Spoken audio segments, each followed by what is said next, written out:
What's up, everyone? Good morning, good afternoon, good evening. Welcome back to another segment of Crypto World Radio. My name's Wabi, and today my special guest is TXMC. You guys were hearing him on Market Talk. Been trying to get him on for the last week. So, what I did was I filed a complaint to Walt Disney World and managed to get a fast pass right up to Satoshi Lane and Stack Sats Boulevard. So, with that being said, finally got him up here, and we're gonna have a one-on-one chat, get to know him a little bit, ask what got him into crypto, and I know he uses macroeconomic data, how he navigates this market, at least from what I saw from his feed over the last year as I became more active on these Twitter spaces and got to know guys like Big Brandon, et cetera, et cetera. And he's an individual that's come up on these spaces, so he's a good friend of the show. Finally got him up here. I want to let you guys know, in case you're not able to listen to the entire space, we will be uploading this space about 5 to 10 minutes after the space is ended, as we do with every space. So if you're not able to make it to these spaces or the other spaces, they're all uploaded onto our YouTube channel. Same handle, because Bitcoin. So go ahead and subscribe to our YouTube channel and turn on bell notifications. And I also have the Discord up on the Nest. So with that being said, TXMC, what's going on, my man? How are you feeling today? I'm feeling very good, Wabi. Good to talk to you. Sorry it took a couple days to get things organized, but I'm glad to be here. Looking forward to chatting. You know Thank how it you, is. man. Yeah, absolutely. So, brother, what got you into the digital asset space? How was your journey?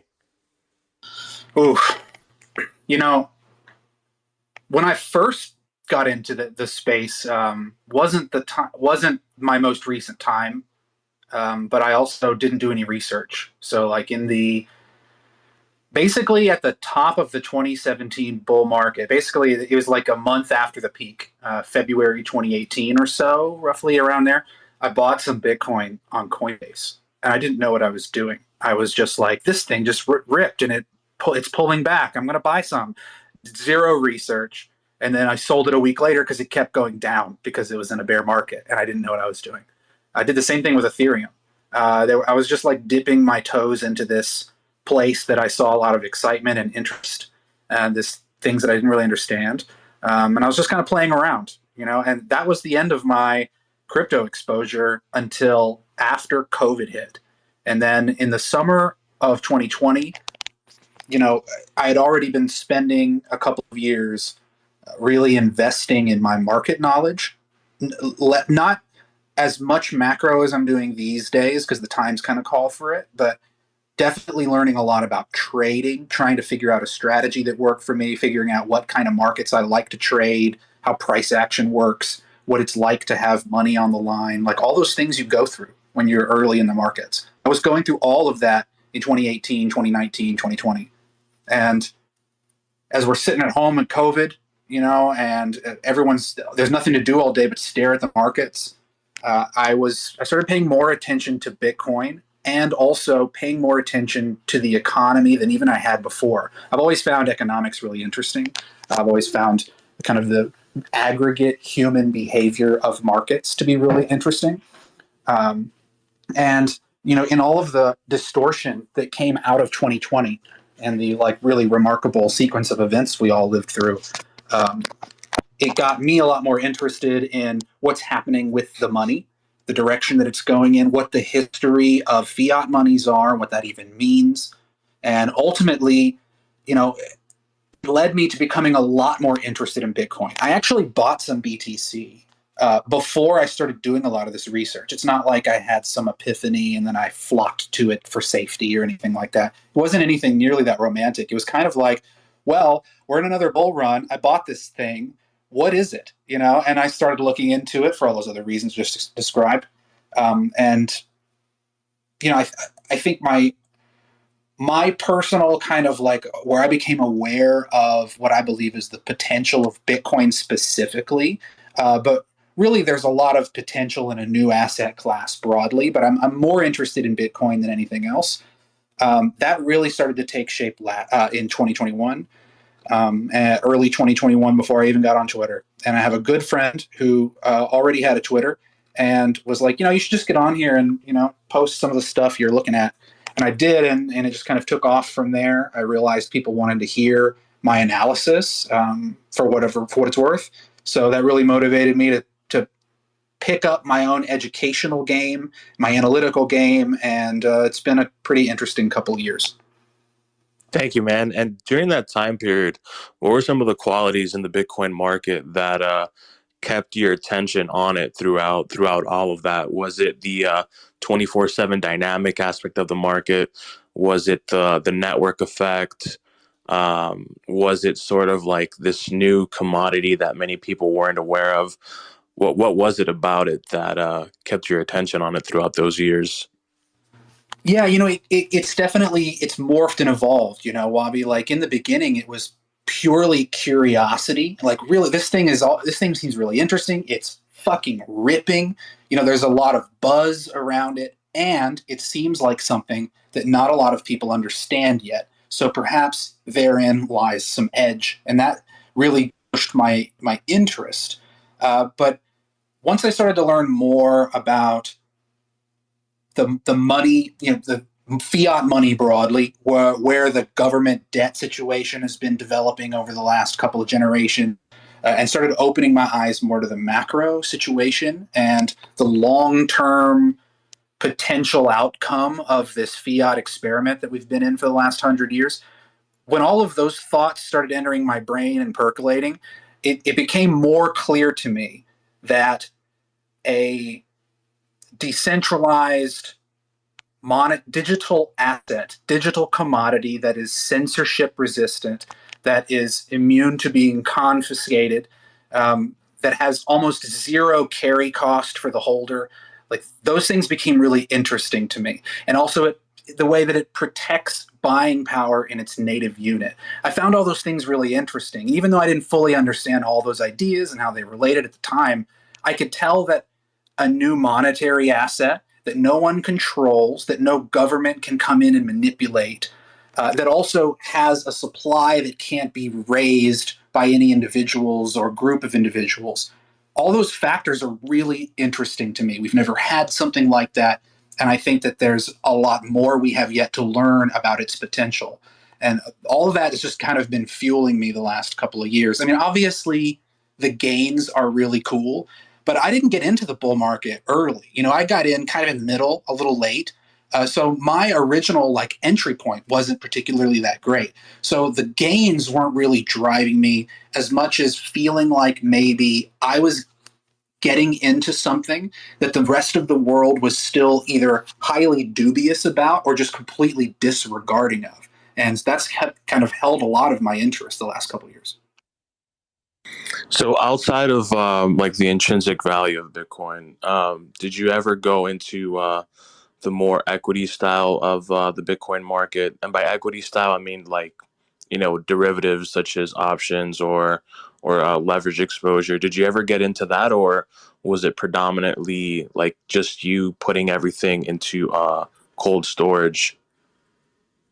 So most of my Bitcoin experience and exposure and me dabbling around with various shit coinery during the bull market, which I did do a little bit, those experiments have all been temporary holds, or in the case of Bitcoin, moving into cold storage. And since I started buying in this last cycle, I haven't sold any of my BTC. I still have it all. I didn't sell any of it at the top or as we were going down. And that was okay with me. I understood what I was doing. I understood that I had a lot of unrealized losses on paper. That's okay. My trading, I haven't really dabbled with options. To be honest with you, I don't really know that much about options. It's still a bit of a foreign land to me. I know enough to be dangerous and to get myself in trouble and to kind of broadly read the market and the health of it, but not enough to be able to plan and execute a trade, not in options. I haven't dabbled with leverage. And really, where I came from as a trader was day trading small cap equities, mostly around the open. and in the pre-market just before the open. And that strategy has it has some strengths, but also some limitations for me now. Some of those strengths are that it doesn't necessarily matter what the rest of the market is doing. If you have a really unique momentum-based strategy, you don't really care whether the S&P is going to be red today or what CPI is. Those things may not matter because in a lot of cases you can still find some low float biotech or something that's ripping in pre-market, and maybe you can take a trade on it. So those things were interesting to me, but also they've kept me from, I wouldn't say kept me, but they've made it more tricky to just hop on over and start trading Bitcoin because the price action is different. Like you said earlier, it's 24/7, but also it's a lot more of a ranging type of price action. Things can take longer to develop, but also when it starts moving, it can move a lot quicker. And I think it was challenging for me to make that jump, and so I haven't really done that. I'd like to get to a place, and I thought about doing that this year, where I really focus on developing a trading edge with crypto. But this might not be the market to do that in. I mean, it's a good market for practice, but maybe it's not the best conditions to try trading it. Maybe it is. I don't know. I haven't experimented yet. I've mostly kind of stuck in my lane with trading, and almost all of my exposure to Bitcoin has just been buying spot. TX, so, speaking of derivatives and all that, there's 21 million Bitcoin, right? So the supply is capped. But with derivatives, right, things like options and leverage, the potential for that to kind of be tampered with, or quote unquote paper Bitcoin, is a hassle. Do you see that this can get in the way of organic price action with Bitcoin, like with what we saw with FTX, right? There were many instances that paper Bitcoin was being traded. So do you think moving forward, there's going to be some sort of regulatory oversight with these derivative platforms? And if so, how do you think that would be implemented? I think that regulation is inevitable. And, honestly, for anyone who's okay with paying their taxes, you should want a little bit of oversight. You should want some guardrails put in place, some basic consumer protections, and some standardization of practices, just to have a little stability in the industry, right? Just so that it's taken a little more seriously, so it doesn't look like such a fucking clown show when things fall apart. So I think that there's some element of regulation might be beneficial, depending on what it is, right? Hoping that there's not too much overreach. I am certainly not the most well versed and researched on what the potential regulation could look like, or where it currently sits in Washington. So I won't try to dive into that and sound like an idiot. But I do think there's a major risk. Obviously, we know CBDCs are a very real possibility. They're almost assured to be attempted at some point in the United States, because you can see it happening in other countries. And I'm very concerned about that because the term I've used on Twitter before is that CBDCs are a grim panopticon, right? It's omnipresent visibility and control by the central authorities over the money and over your ability to access it and use it. So I have a lot of reservations about what happens with a CBDC, and I think they'll try those things.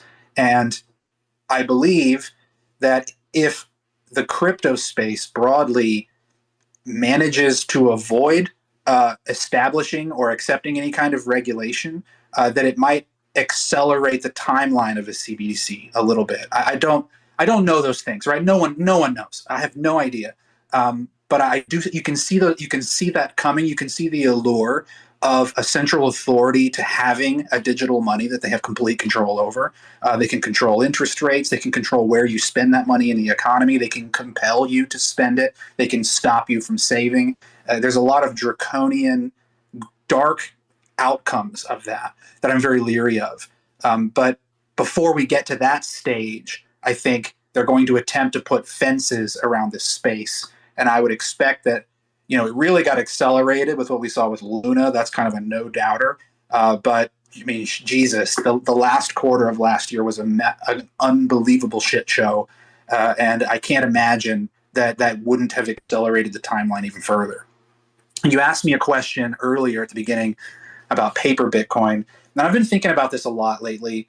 I posted a take about it a couple of weeks ago. A lot of people didn't really like, where I disagreed with the idea that it created fake supply.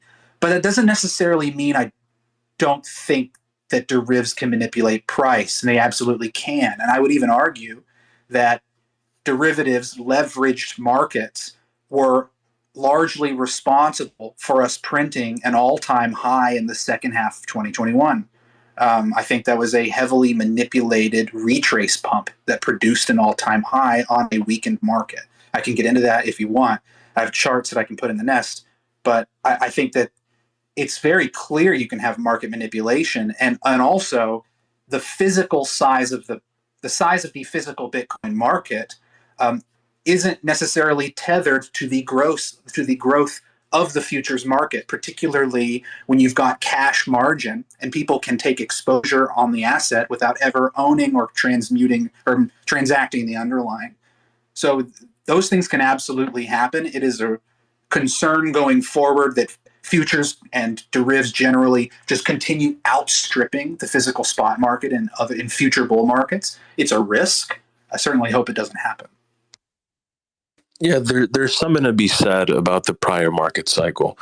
You had a few of these DeFi protocols that were completely transparent with their balance sheet, right? You can even look like, and I know you mentioned Terra Luna, and the individuals that have gotten to know me over the last year know that I was quite optimistic about their future. But unfortunately, the quote unquote regulated financial firms in this industry, like FTX and like Genesis, it's now verifiable on chain that they essentially had to take down the entire industry to bring Terra down. So I find it kind of odd how, you know, with the term regulation, they want to go after DeFi. But yet, if you look at what occurred last year, it was all the fintech applications that got registered with the right parties and all this and that. We'll keep your BTC safe. We'll give you yield. It's all about C DeFi, not DeFi.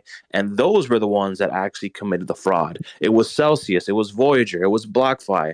It was FTX, all these individuals that were going out and lobbying. They were lobbying. They shook more hands with politicians and lobbyists in court than actually going out to conferences and speaking about, implementing the growth of blockchain technology. And I find it kind of sad. 2022, for me, made me a lot more stoic towards towards the market, not getting overly enthusiastic, right? Right. So You said something there that I really agree with, Bobby, and I think it's a good point that it was a lot of the traditional infrastructure that was taped over top of the crypto ecosystem in a very poor way that created a lot of the problems. And I think it was a toxic mix of having a recognizable kind of business structure and feel to you. It felt very much like a startup, like a real business that you could trust. These flashy front men, and they were able to get the trust of a lot of like funds and investment groups and private equity and things that maybe wouldn't have invested in them if they still had like the amateur guys in the garage feel to it. And like places like Paradigm and some of these pension funds probably wouldn't have given as much money to places like FTX if they didn't look like such legitimate businesses. But because they lacked the regulatory oversight and infrastructure to protect consumers and enforce standards, it made them far more risky than if they did just look like some dudes in the garage. It's possible. so how does that look like as far as protection, consumer protection, regulation, that sort of stuff? And I'll give you a little bit. I'll give you a little bit of where I stand. I think there should be some light oversight, but I think if you over tighten on that, you end up killing innovation. You end up having something like Canada, right, where consumers are only able to buy select cryptocurrencies and a select size relative to the amount that they earn. And in this market, we should allow market participants to choose how much they want to buy and where they want to go. There should be no such things as KYC front ends. Let users roam free. What I noticed a lot in the Bitcoin community is that they they present themselves as right winged. I don't want to get too political here, but they present a right winged message, right? But the individuals that have a lot of exposure to public presentation, they present this dystopian, extreme left liberal approach where, if you don't buy my asset, then all the assets that you own should be burned down, and Uncle Sam has to watch over you at all times, but not me. It's kind of like rules for you, but not for thee, something like that. And it's really, really deranged. And what occurred last month with the Binance exchange, it's really disgusting. I think institutional bodies like Binance, and I do consider them an institution. I mean, you're talking about an entity that processed 12 billion in withdrawals in like 2 weeks. Try doing that at your local bank. Let's see how that turns out. you know and I think there's a lot to be grateful for. Over the last cycle, you did have some of these exchanges that have remained solvent. I mean, up until now, I don't know what's going on, but you've had a lot of these entities that have brought in so much market exposure to people that are unbanked. Some people in impoverished nations, their front end, for the financial freedom that people speak upon are exchanges. So, with that being said, how does consumer protection look in your eyes and regulatory oversight? Because we don't want like a great firewall of China in this industry. Ultimately, I do believe that it would stifle it, and you would have BTC eventually become just another oil derivative and not a bet on global liquidity and energy, which is the way I see it. Right. And like I was saying earlier, I feel like maybe I'm not satisfied enough with my perspectives on how regulation could play out in this space.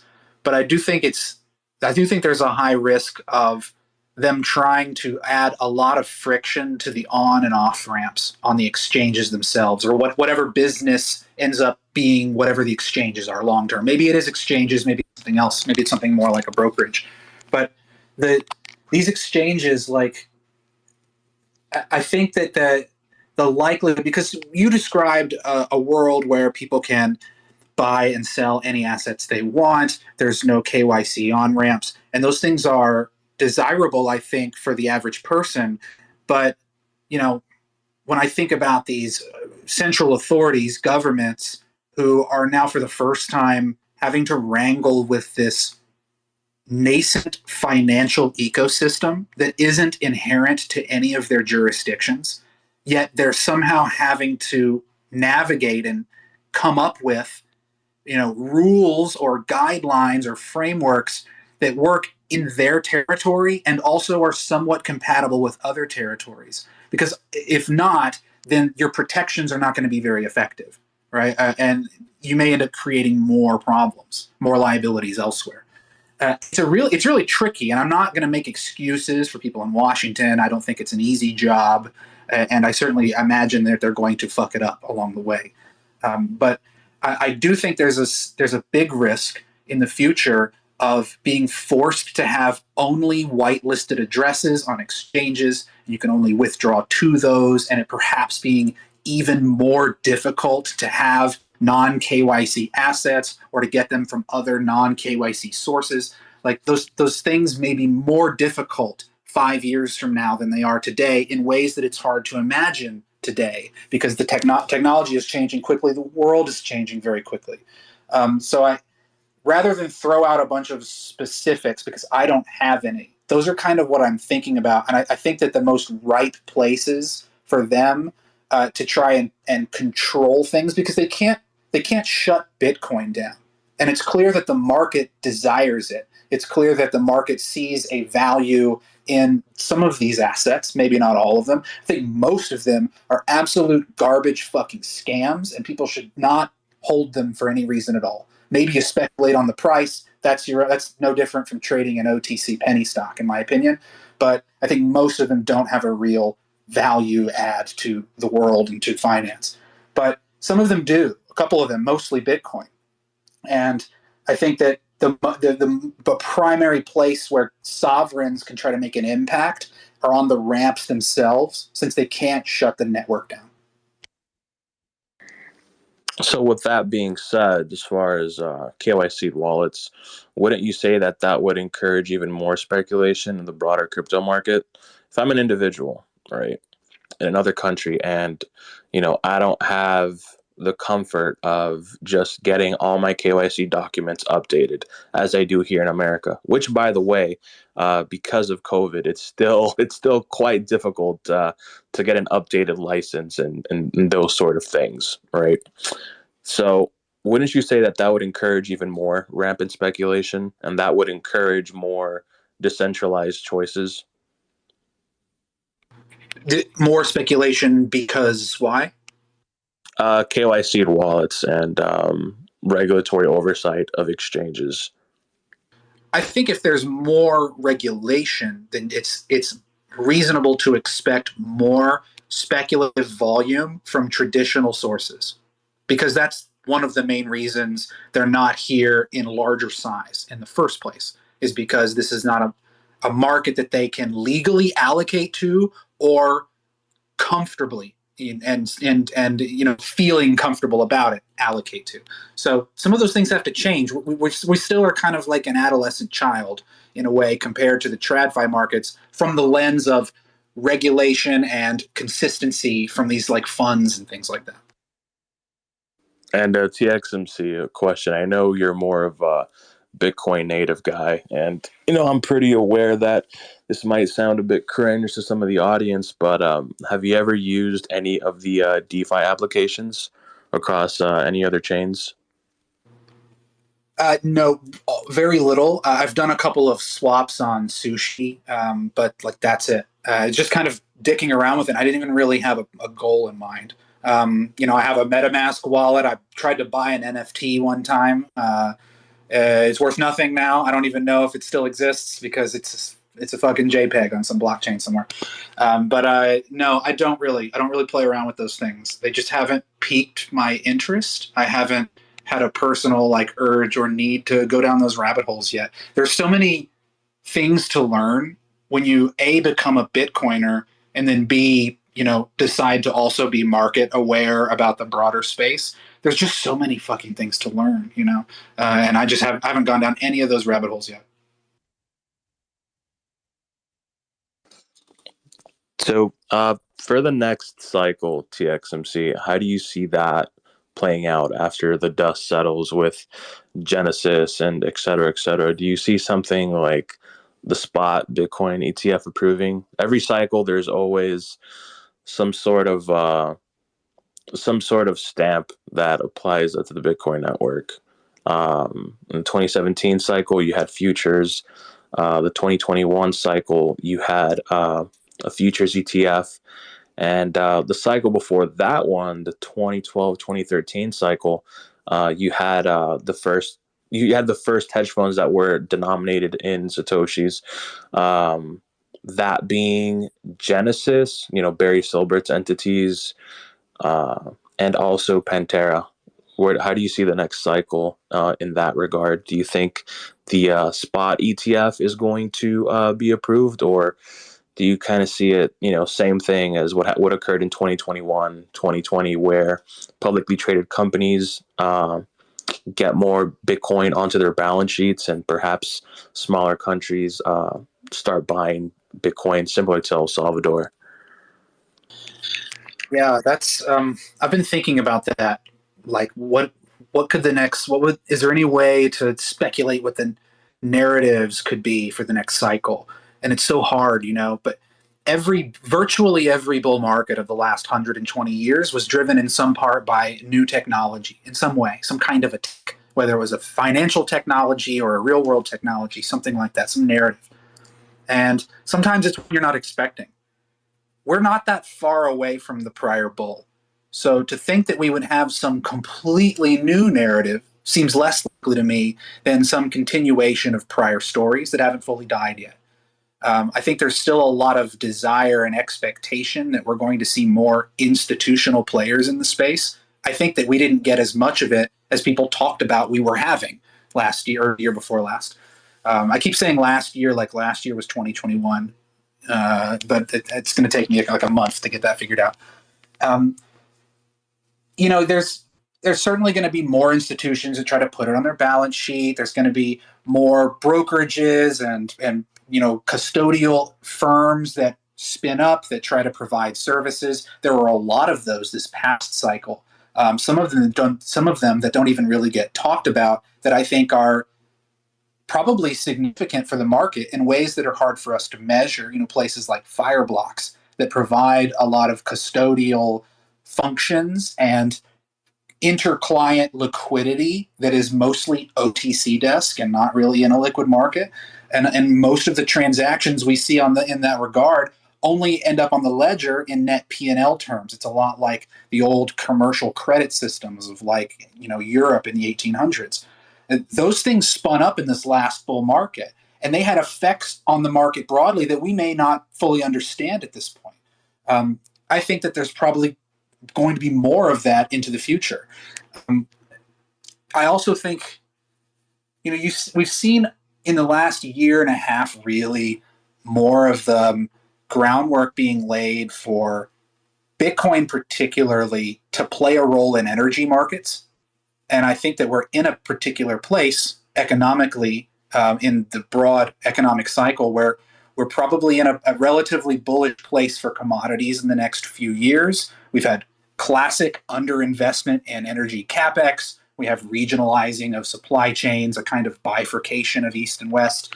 All of those things are relatively inflationary, and when you combine them, it's reasonable to expect that we may have some periods of some other inflationary waves of commodities and some other surges in energy markets, which may help to drive more innovation and interest in those markets. And it's possible that Bitcoin develops more of a role there. I'd really like to see that. Oil and gas is already learning about it, but that's only been about a year and a half really of it being serious, 2 years of it. So I think that is ripe for playing a larger role in the next bull cycle, assuming that we're still experiencing some of those same problems. So outside of that, when it pertains to Bitcoin itself, is there anything in regards to its ecosystem that you're excited about? I know Taro kind of has not really the best reputation, but what are your thoughts on things like Taro being implemented within Bitcoin? I have gotten some feedback that said that that's essentially a death blow to Bitcoin, because essentially you'd be able to create stable coins and NFTs on it, and also I don't want to curse on here, so some ish coins on Bitcoin. What are your thoughts on things like that? Because there are some things. Cursed, my bad, because I've definitely cursed. there are some things out there in the market that are reminiscent to what Bitcoin would look like if it were to have things like DeFi. It's called Xenon Network. It's like this obscure project, but it gives you an idea of what like DeFi on Bitcoin would look like. So what are your thoughts on that? And are there any developments within the Bitcoin ecosystem that you're enthusiastic about? There are several promising or at least interesting things proposed for Bitcoin or trying to be built on there.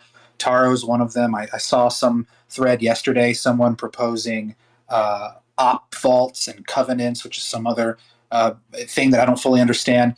And I'll be the first to admit that a lot of the technical potential of some of these projects, the trade-offs between security and privacy and things like that, I don't necessarily have a deep enough of a grasp on them that I feel like I have an opinion, right?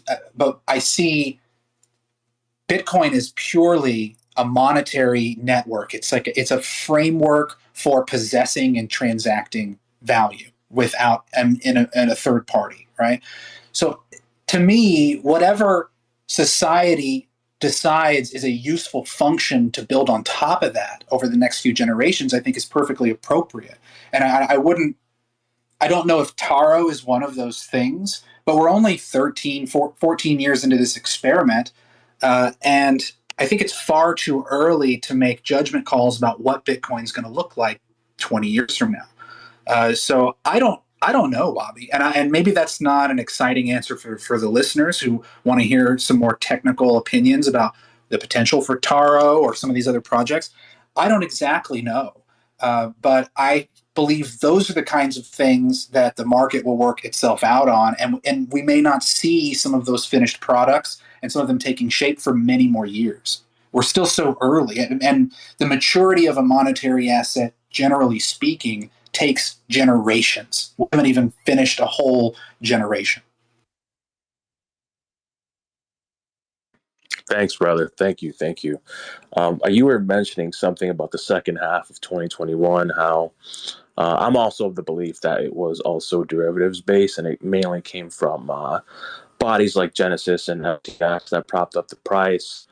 But me and you look at completely different data points. What are some of the data points that you were looking at that time that suggested that a lot of that price action came from those entities? Well, I don't know which entities it came from, but I do believe that the second half all-time high in 2021 was more of a weakened, manipulated market pump. And the reason, I have a few reasons for that. So there is a very distinct signature for Bitcoin, particularly because it has so much transparency. There's a very distinct look to the peak of a bull run. And a lot of talk is about why we didn't have a blow off top in 2021. However, there are a lot of data points underneath the hood of the final price action that show that we did have a sort of blow off top in a way that occurred in January of 2021. That was the peak of all activity. So in prior Bitcoin blow off tops, and all the prior ones in 2011, 2013, 2017, and all of those, there was a culmination and an apex, like a euphoric blow off of all activity of the spending of older coins, of transaction volumes, spot volumes on any of the exchanges that you can go back and look at. All of those things kind of apex at a singular point in price, or within like a week or so of the peak of price. And then everything falls precipitously from there. And even though there's violent bounces and retraces, the general profile of the market begins a structural downtrend. All of that occurred in January and February of 2021, before we got to the top of price. So I'm going to go find one of my threads while I'm talking here that shows some of these charts so that I can walk you guys through this, because it's a really clear profile. And if you just look at price, you would say that the bear market began in November, and that's perfectly reasonable. And for just strictly technical purposes, that's perfectly fine. However, if you look at some other data points, so I've put something in the nest. It's of 4 windows of four different charts, and what you look at, there's 2 lines on there, a green line and a red line. Now, the top of each of those charts is the 2017 and 18 bull and bear markets, and the bottom is the most recent, with April 2021 as the high of price, the original all-time high in 2021. And each of those colored lines represents a metric that measures some kind of activity. We've got active entities, which is the first one, which is really like active addresses, just general, unique participants on the ledger transacting on a given day. Then we have long-term holder supply, which is older coins being spent on chain. So when it's going down, those coins are being reactivated. Their lifespans are being reset back to 0 because they are being transacted as the UTXO is destroyed, and they stop being long-term holder supply, and they become, for a time, short-term holder supply. And so you see that line dip, and it creates a valley. The next thing is relative strength index, which is just pure RSI, like you could look at on a price chart. The fourth one is called the VDD multiple, which is just one that I picked. I could have picked half a dozen different metrics that represent kind of a combination of transaction volume on the chain weighted by the age of those coins. So all of these combined, if you look at each of them individually, it's extremely obvious that the peak of all activity was in the first quarter of 2021 and then precipitously declined after that. And we created a new all-time high in November of 2021 on diminished volume in every respect. If you look at long-term holder supply, it had completely recovered back to all-time highs by the time we got to that point in price. Active entities had a lower high, never came back up. Same thing with RSI, set lower highs from Q1 onwards. And that's true for multiple time frames. You could look at that on the weekly, on the 3-day, on the monthly, what have you, higher or lower highs on RSI from the first part of 2021. Now, all those data points are interesting enough on their own, but we also had another factor, two factors really, that helped to create the end of the real bull market at the beginning of 2021, and one of those was the grayscale arbitrage. So I'm going to go find another thread that I've got here. And the grayscale arb was one of the most powerful drivers of physical Bitcoin purchasing in the bull market. And I'm putting this in the nest now. And if you look in the nest, there's another tweet, a chart of mine from July, saying it's difficult to overstate how powerful the grayscale arb was. Now, what you're looking at on this chart, at the top is the premium between GBTC and the spot Bitcoin price. And it shows a positive trade, a positive carry on that trade until middle of February 2021. And down at the bottom, you've got a couple of red and blue area charts laid over top of each other, right?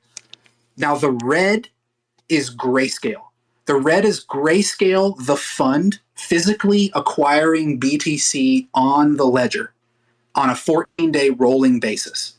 And the blue behind it are all other whales on chain that are not exchanges and miners, because we can identify those institutions, so we take them out. But all the other whales defined as a unique entity on the chain that has at least 1,000 Bitcoin. That's all, everyone else is in the blue.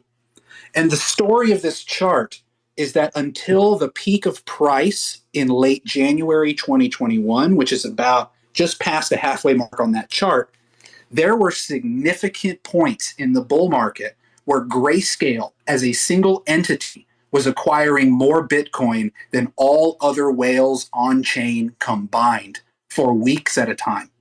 And that premium vanished in the middle of February 2021. Just before it vanished, as the ARB started to dry up, Elon entered the arena around February 8th, February 9th, somewhere in there, after we had already pulled back and we had started to kind of produce a little bit of a retrace rally in price under 44,000, 45,000. Right around that time, we found out that Tesla had BTC on the balance sheet, and the apes, the Wall Street bets crowd, everybody went nuts. If you look at funding, you look at futures funding rates, they were already high. And from that point, they went fucking nuclear. They went insane. We saw the highest leverage on like a, per position basis that we've ever seen in Bitcoin. And it never came back after price collapsed in May. And part of that, I strongly believe that the reason we didn't get a blow off top in price was because of the step in of leverage there, because futures traders kept the rally going, because Elon entered the arena. People thought we were going to go to $100,000. That was when alt season really started. Ethereum took off. That was really the peak of all speculation. It was also the peak of all speculation in TradFi. That was the peak of ARK. That was the peak of the Russell 2000 compared to the 1000. That was the peak of NASDAQ to the S&P for a period of time. All of those things showing really speculation blew out at the beginning of 2021 between the government stimmy checks that came from Uncle Sam. And by the time we got to May, when China banned industrial mining, when Elon came out and said, "Oh, I realized that Bitcoin uses a lot of energy. We're not going to accept it anymore." Those things happened within a week of each other. A month after the Coinbase listing, and there just was no more support in the market. And when you go forward and you look at the second half and you see price taking off, it was a short squeeze. In late July, early August, off the lows, we got a short squeeze, a violent one. Someone got liquidated to hell, and it spurred a rally. And then in the middle of October, it was carried forward by additional leverage. If you look at funding, again, it started to elevate in the middle of October. Nowhere near it was in the beginning of the year, but it started to push higher. And that was around the buzz of the futures ETF, which launched around the time of the first tap of the all-time high in October. And then like a couple weeks later, everything rolled over because there simply wasn't enough demand in the market. There was a lot more inflation fear creeping in. The Fed was starting to talk about maybe not so transitory. And there was just a culmination of a loss of excitement and uncertainty and generally a lack of spot demand. So I know I've gone on, it's like a 10, 15-minute long rant, but I'm going to try to sum it up here. Broadly speaking, when you look for a blow off top in a market, you look for the peak of price in a bull for Bitcoin especially. It's the culmination of all activity. That's the way it's been in all the prior bears. And we got that at the beginning of the year in 2021. And everything set lower highs after that in virtually every way that you can look at it. The only thing that went higher in the last half of the year was the price itself. So in a lot of ways, when we look at 2022 and we see no real retrace, we see no bounce of 50% or higher like we've seen in prior bears. It tried to do that in May when it crept up to 40K, and we know what happened to Luna and everything after that. That was the closest we got to a proper retrace. When you see no existence of that whatsoever, it leads one to wonder if the retrace was actually in October and November of 2021. Well, it's good that you mentioned that because we can look back at that time and kind of see the narratives that were playing out at that time. Back in January, late January, early February, that's when all the meme coins started going parabolically. And, when Joe Biden got into the presidency, getting a PPP loan was a lot easier. The unemployment coming in. And QE, I do believe that QE had a lot to do with it, especially the legislation that Joe Biden gave. So even for the second half of 21, when it comes to crypto, right? I mean, we did have the indices still roaring up until June. So, around that time, a lot of the NFT market and more speculative DeFi markets across these other layer ones started to produce more yield and give these life-changing airdrops. And, I was one of them. I ended up getting that osmosis airdrop, and it was something crazy, man. I think there was a snapshot taken in Cosmos for every atom that you had staked, depending on the validator that you were staking with, and if you had voted, your airdrop denomination was essentially 5 Osmo token to 1 atom. So for every atom that you had staked, you essentially got like 5, 6, 7 times the amount.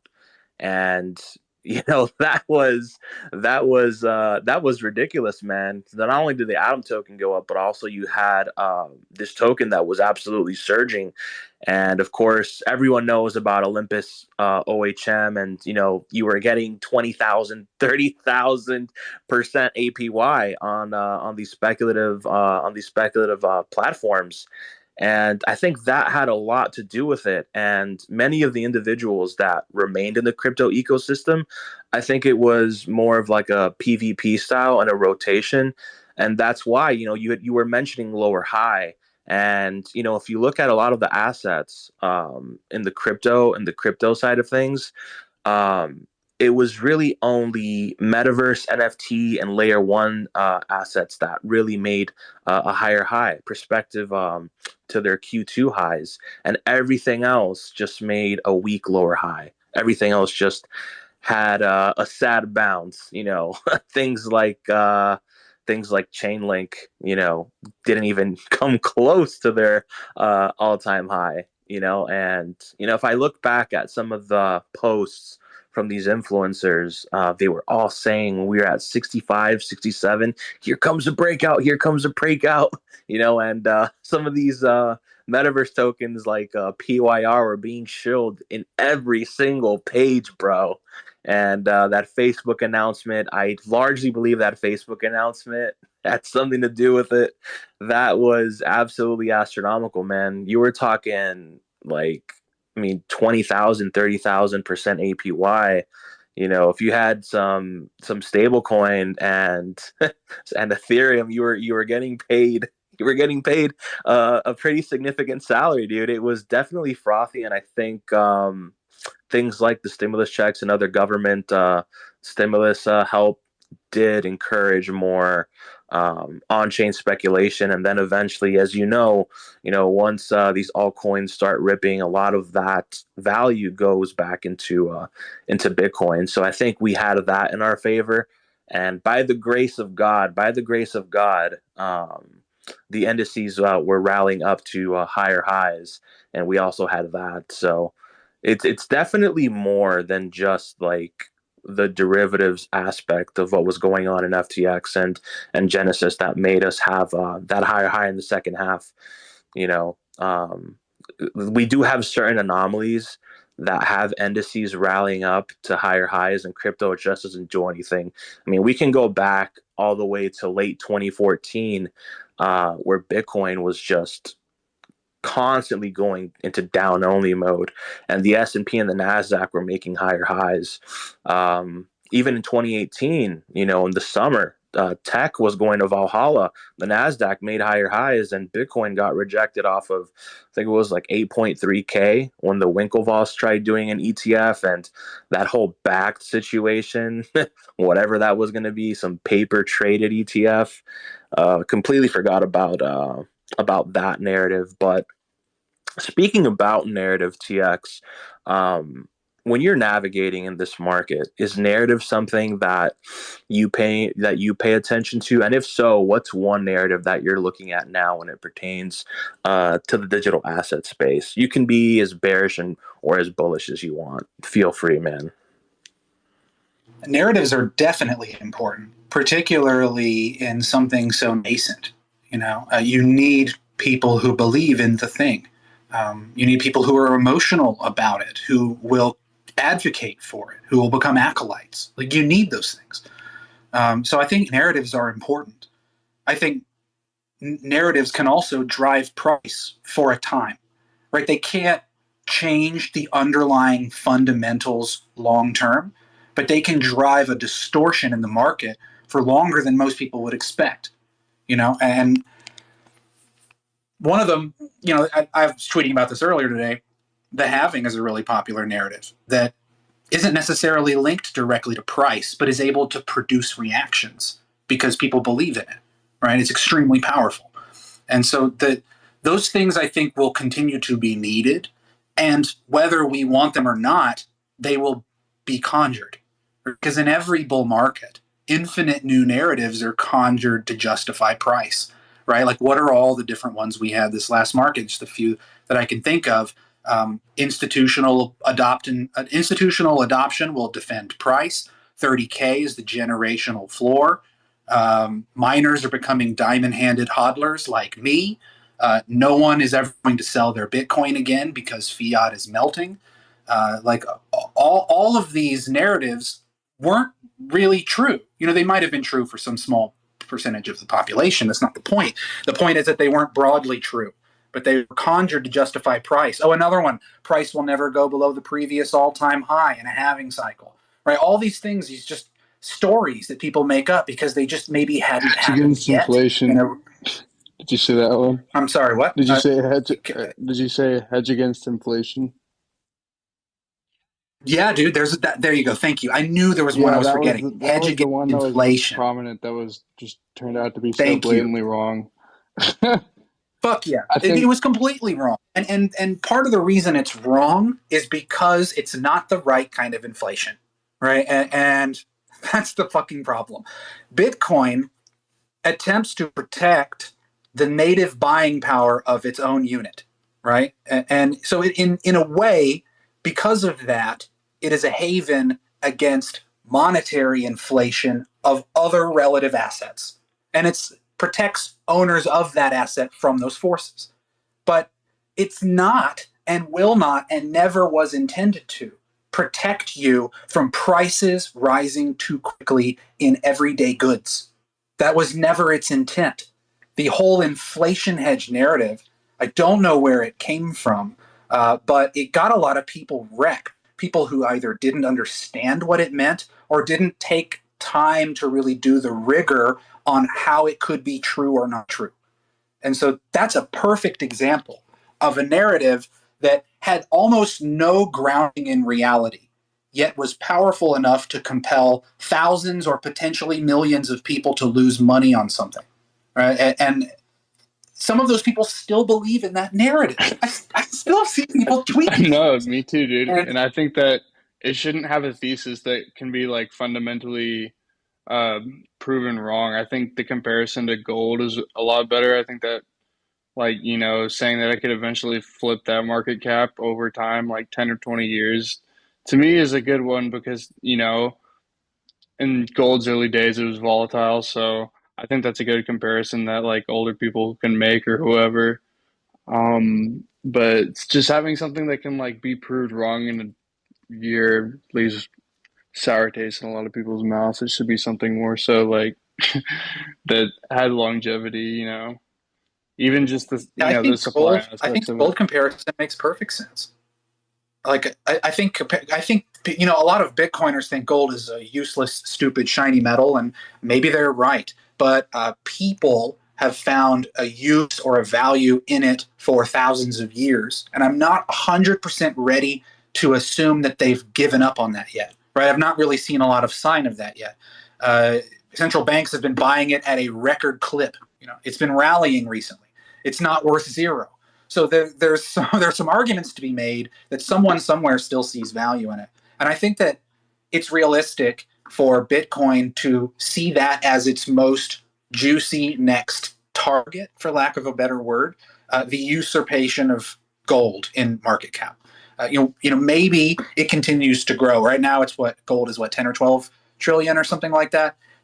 Maybe by the time Bitcoin catches up to it, it's 15 or 18 trillion. Who knows? Depends on how much debasement happens between now and then. But I think that it's an apt comparison. I think it's one that works for the average person, even if you could make some philosophical flawed arguments in how it's not exactly gold.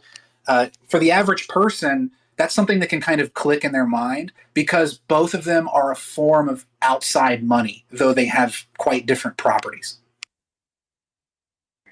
All right, guys, I want to remind you we are now reaching that 1 hour mark. We're here talking with TXMC about his journey in the crypto market and how he sees the space first when he came in and also going into the future. We're now going to bring up people to join the conversation. If you want to come up and join, I want to remind you that there are some rules: no talking over one another, no obscene language like cursing or anything like that. You will be removed if that occurs. We're going to try to keep a tight ship around here. So we do have a couple of speaker requests. So I'll bring you guys up. And just a reminder, I do see that we do have some new listeners. If you just came in, the space will be re-uploaded 5 to 10 minutes after the space on our YouTube channel. It's the same as our Twitter page at Because Bitcoin.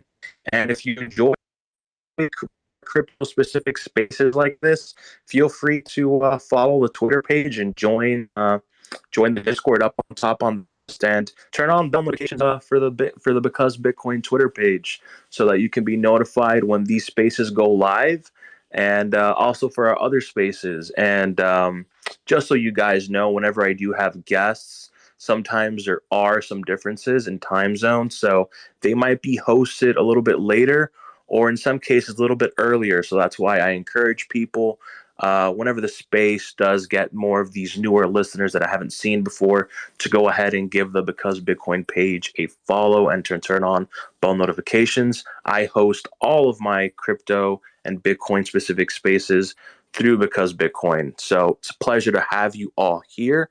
I want to thank TXMC once again for taking the time out of his day to join us once again here at Because Bitcoin. So we have a hand raised. Nathine, welcome. Thank you. Go ahead. Yeah, it's Nathan, and thank you. You guys have a very interesting conversation here. I might be able to give another perspective on a few things, and you guys are very smart, both of you, just to be very clear here. So hopefully none of this comes across as personal or anything like that. So there's a few things. One, I work in information security.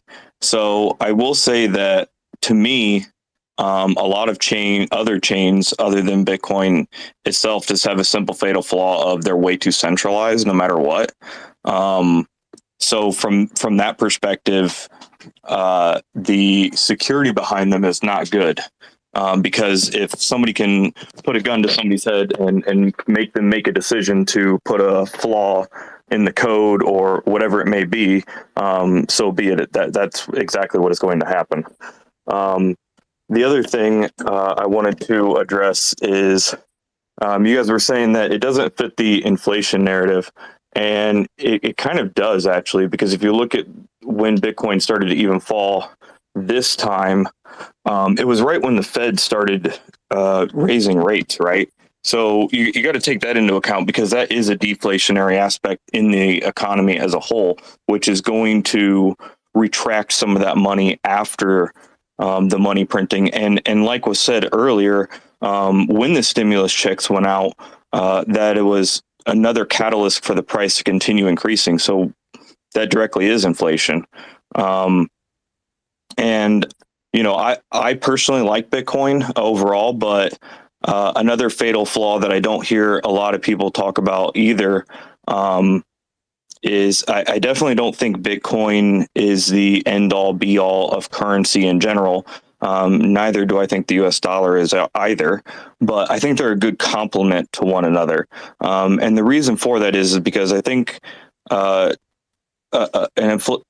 currency that's completely just inflationary creates problems, because prices will always continue to rise, and then there will be a further separation between the haves and the have-nots, just because of the simple way that inflation works. But on the flip side, it is very unwise to lend Bitcoin, because the likelihood that the Bitcoin would increase in value beyond the borrower's ability to pay it back is a pretty high risk. So it would really stifle things like innovation and research to base an economy off of a deflationary currency. And the reason why I say Bitcoin's currently inflationary, but eventually it will be deflationary, because once coins are lost, they're gone. So that is deflationary by nature. That's just kind of what I wanted to throw out there. If there's any responses, maybe I can respond to some of them. Thanks, Nathan. I think I agree with several of the things you said. I do agree that a lot of these tokens are probably way too centralized for longevity's sake, but I won't try to pretend like I understand all of the technical risks or advantages that each one has.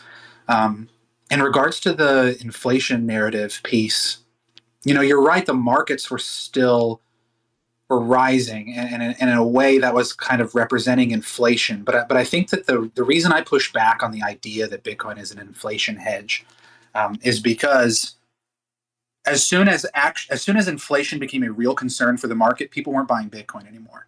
And until late 2021, Bitcoin had never dealt with really any inflation at all, like in terms of a concerning level of year-over-year change.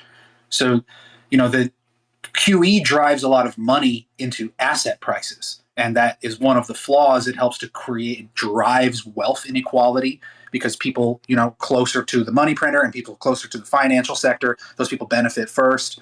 It doesn't put as much money out into the broad economy. QE doesn't usually, but all those stimmy checks did, and they created price inflation.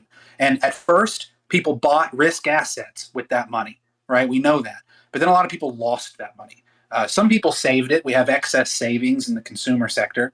But as soon as price inflation became the dominant narrative for the economy and for the market, Bitcoin was no longer appealing. And I think that shows, and it reinforces its long-term sensitivity to quickly moving interest rates. It doesn't like a hawkish Fed. It is in my opinion, it will likely benefit going into the future anytime you have mass debasement of fiats, because currencies' values are relative to each other and only relative to each other. I do agree with you, Nathan, that I am not a Bitcoiner who thinks that it will become the only currency. There's a lot of Bitcoiners who do believe that, and that's fine, and we can have those discussions. I don't believe that it will. I don't believe that governments will give up their power to create and print money. I don't believe that they will surrender that, and I don't believe that the people can compel the government to do that. Now, maybe some sovereigns have exposure to it. Maybe they become more friendly to it. It can take a lot of different forms, but I just believe broadly that from the highest level, from the 30,000-foot view, that it's not likely. It's certainly nowhere near my base case that we have a future world where Bitcoin's the only money.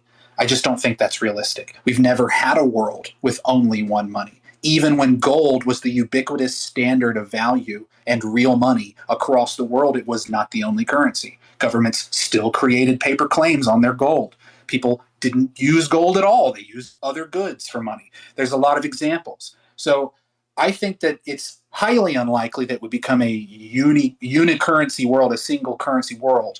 But because of Bitcoin's sensitivity to the debasement of other currencies, and because of the cycle of bubbles and bursts and what society does in the wake of the failure of paper money, which is a history that you can take back 2,000 years to ancient China. There were early dynasties in China around the year 1900, 800 AD, some records even older than that, but the history is less reliable. Really around 800, 900 AD is when we started having good records of paper money in China.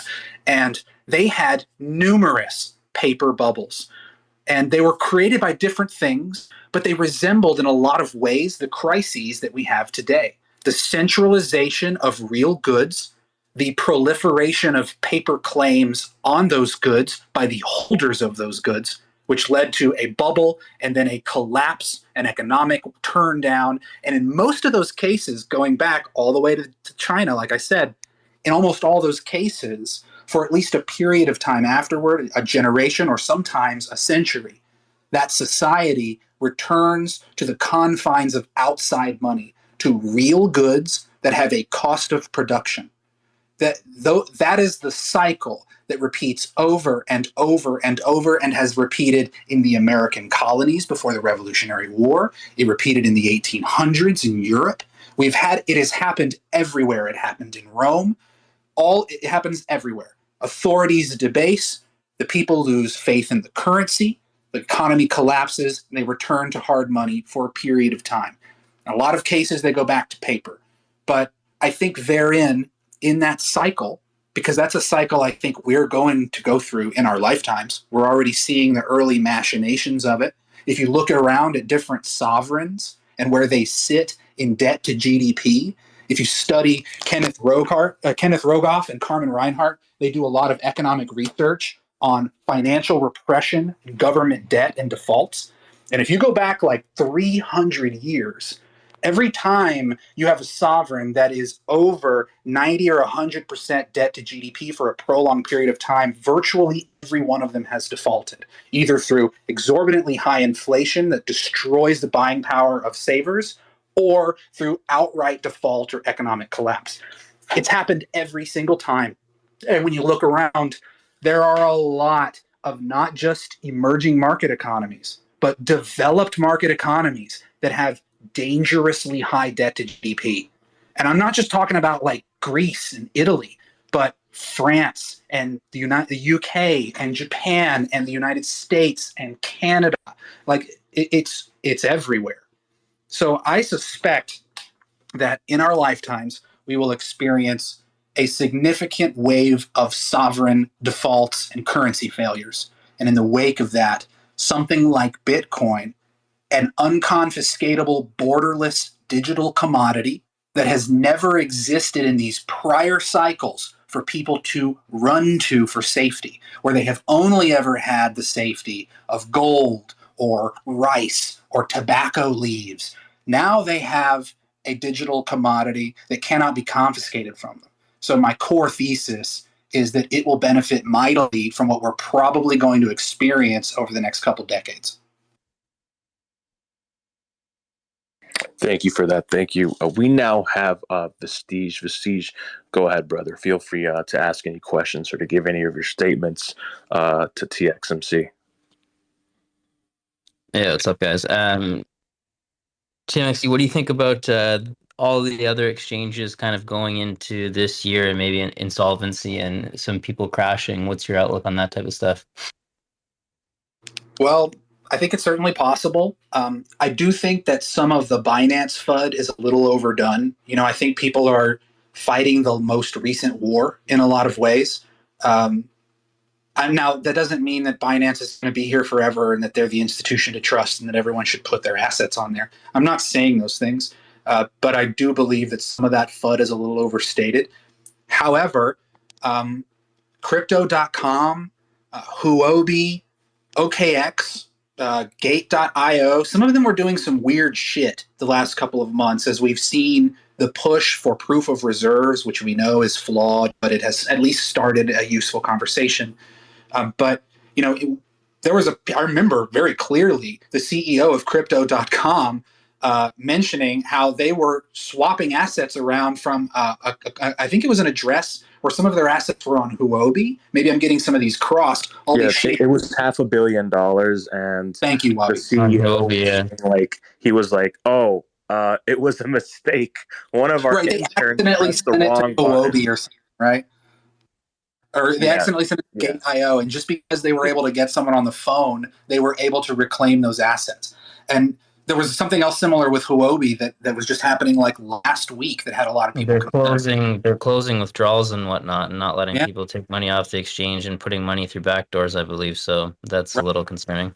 So if we have a continued economic downturn, which I believe a lot of people in crypto still are not subscribed to. I think there are a lot of people that are still subscribed to the idea that we are in a prolonged correction and that the secular bull will return at some point.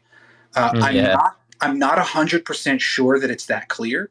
And that doesn't mean necessarily that we go straight down 90% in equities into the Great Depression Part 2. It could take a lot of forms, and many of those forms don't have to be a bull market, right?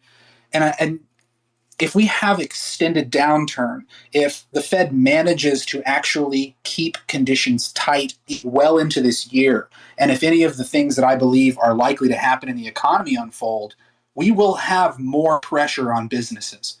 More people will lose their jobs, and we will have forced selling in markets broadly. Now, maybe people think most of the forced selling in Bitcoin is done. Especially retail traders, because they're trading. Yeah, like I think most of the leverage. No, it's all good, dude. I think there's a delay too. I'm on a VPN, so sorry about that. A lot of the leveraged forced selling is clearly done.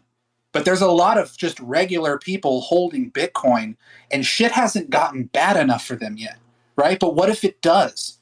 If we go to a new lower level of price and we hang out there for even a little while, it is highly likely to unlock more supply, right? And I think that there is a high probability, high enough of a probability that it is my base case that we will have a recession this year, an official recession, some point probably in the second half of the year, just based on the odds, but I don't know. And if that's true, then none of the lows are safe, because in every single recession, a low is set. So I am very dubious on the secular bull continuing in a meaningful way. I'm not saying we can't have some crazy melt up rally. Maybe it goes all the way to the high and fails. I have literally no idea. But my general stance is bearish. And so I think that we've seen the first wave of the most insolvent and the most shaky get destroyed. But then there's the kind of B tier of businesses that maybe were able to weather 2022. But if it gets much worse for them and they have to start refinancing some of their burdens and rolling some of those debts, it's going to be really fucking hard. Well, I agree with that. I don't think so many people have woken up to what you said either, where they think we could fully go down into, obviously like a recession, or Bitcoin or other assets could drop a lot further.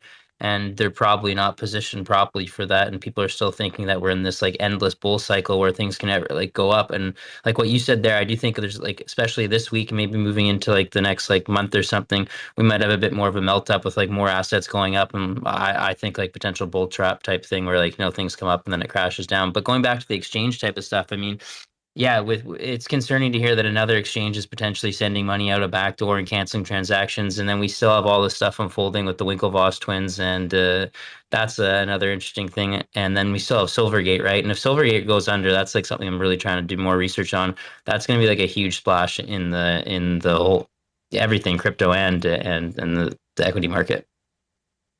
Yeah, Silvergate's a big one. I've been watching the ticker lately. It's definitely looked like it's been under a bit of a speculative attack and a FUD attack.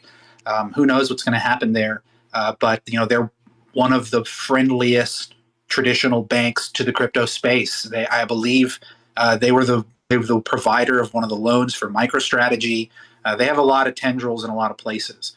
And when I think about the possibility for crypto to continue the secular bull or not, where I think there's a lot of risk for people in this space, and I say this knowing that I've only been in crypto for like 2 years, but I've been in the markets for longer than that, and I've been doing a lot of research on this stuff. And I think that a lot of people's models for what price can do and what the market normally does for Bitcoin, for Ethereum, for what have you, are based on accommodative monetary conditions that existed in the wake of the great financial crisis and never really went away. There was a period of time, a very small window of time in 2018 and early 2019 when conditions were less favorable. The Fed pivoted immediately and the market never really had to digest it. But other than that period of time, we have had a broadly supportive market. We've had continually low interest rates, and every model of Bitcoin, every on-chain model, MVRV, like everything is built to tell you where a bottom is. The pi cycle indicator, the 200-week, the realized price, the this, that, the other thing. Every single one of them has bottomed. Many of them have created lower lows than we have seen since 2010 when price started. And there are still people out there that think the bottom is in and we're going to continue higher. And I think the risk is that we go lower and that all of those models get fucking shattered. And I'm concerned about that. I'm not trying to create fear porn here, because I think that this is a spectrum of possibilities and it's not all straight down. In a high inflation environment, you can have periods of upside. Look at the 70s. For 12 years, the market went sideways and there were numerous violent rallies. But when you got to the end of the decade, you hadn't really gone anywhere. It's not that different from the 2000s for equities as well, right? We had the tech bubble, major pullback into 2003, GFC, major pullback into 2009, and then it didn't break a new high for like 2-3 more years. That was a lost decade, right? With 2 massive rallies. So like those things can happen. And then you can look back and say, wow, we really didn't go anywhere for the 2020s. And maybe that's what's going to happen. I honestly don't know. But I do have concerns about what happens to the classic low information hodler or trader who is only looking at very simple indicators or things that have worked in a bull but aren't necessarily built to show them other market conditions. So that's just a big, broad concern I have this year and going into next year. Because really, when you think about it, the last thing I'll say about it, when you're trying to figure out where the low is and when the bear market ends or if it's a correction, the purpose of bear market is to cure the exaggerations and the extravagances of the prior period and to crush the speculation. But there's a difference. The difference between a technical reaction, which is just a market correction, and a bona fide bear market, the difference is that a technical reaction is just a purging of the market's own internal position, right? Market got oversold. Some people bought at a bad price. The technicals are just a little shaky, and there needs to be a slight correction in the market so that we can continue on with the primary trend. That's what a bear market rally is. That's a technical correction, a purging of the internal market position. But a bear market, a broad bear market, is a thorough rectification of all of the excesses that crept into the economic structure during the bull market. And when the contraction has gone far enough that it can actually pull out and remove all of that distortion and restore balance, then from a fundamental standpoint, the bear has served its purpose and it's over with. It doesn't usually look like that at the time, and typically it's at the last point when anyone thinks the bear is going to end. Right? When people are calling bottom is very rarely when the bottom ever exists. So TX, one question: are you entertaining deflation by any chance going into the rest of the year? Sure. Yeah, sure, you can get periods of disinflation, which may come in the form of sectoral deflation, which overall produces just disinflation. Yeah, there's when you a look lot in the of 70s. Sorry, go ahead, Bobby. It'll be quick. It'll take no more than 2 minutes. But things like housing prices. I just get excited and start talking. Sorry, dude. It's okay, man. It won't take more than 2 minutes. But of course, everyone knows the decline in crude oil since the summer high, and also with pertaining to prices over the summertime, that's declined almost percent. And also, of course, Bitcoin suffered through what was it, a 65%, 67% from yearly open to yearly close in 2022. And then also you have what went on in China in regards to their PPI, over 7% in the negative in 6 months. And we also have what I've been mentioning in prior spaces when it pertains to the supply chain index. It's called the Harper Peterson charter rates, which is down 70% since its high in 2021. And of course, you have the M2 money supply, which has gone down. What was it, like 3% ish in just 6 months? So if you take that into account, the Fed is going to achieve their 10% drawdown from their balance sheet. I know they want to go towards more extreme numbers like 15, 20%. I personally don't see that happening. But you also have the commodities index take quite a big hit since the summer. If you look at lumber, that is a nasty chart. And then of course we have things like natural gas in Europe, which had depreciated by like 70%. And then you have things like U.S. office rents, which are down a couple percentage points. And things like used vehicle prices as well. And then things that are just starting to kick into the economy when it pertains to CPI. You have rentals in apartments have gone down by 1 percentage point month over month. And, even looking at the price pump, we were seeing prices that we haven't seen since 2008. I was a little kid back then, but, I vaguely remember seeing those prices up at the pump. And another thing that I wanted to mention in regards to evaluation prices is that when we look at the S&P and the NASDAQ with money supply adjusted for inflation, all we did the prior cycle was reach a double top. So, when you look at something like Bitcoin, it begs to differ. How is this space going to look like 10 years down the line as the asset matures? But bringing it back a bit, what I just said, TXMC, do you see something where, you know, on a more brighter note, you know, I do see the overall trend as far as higher time frame goes as being more bearish than bullish. But when it comes to the real world economy, you know, I'm down here in Miami. I don't see the pain and panic that's going on in other parts of the world.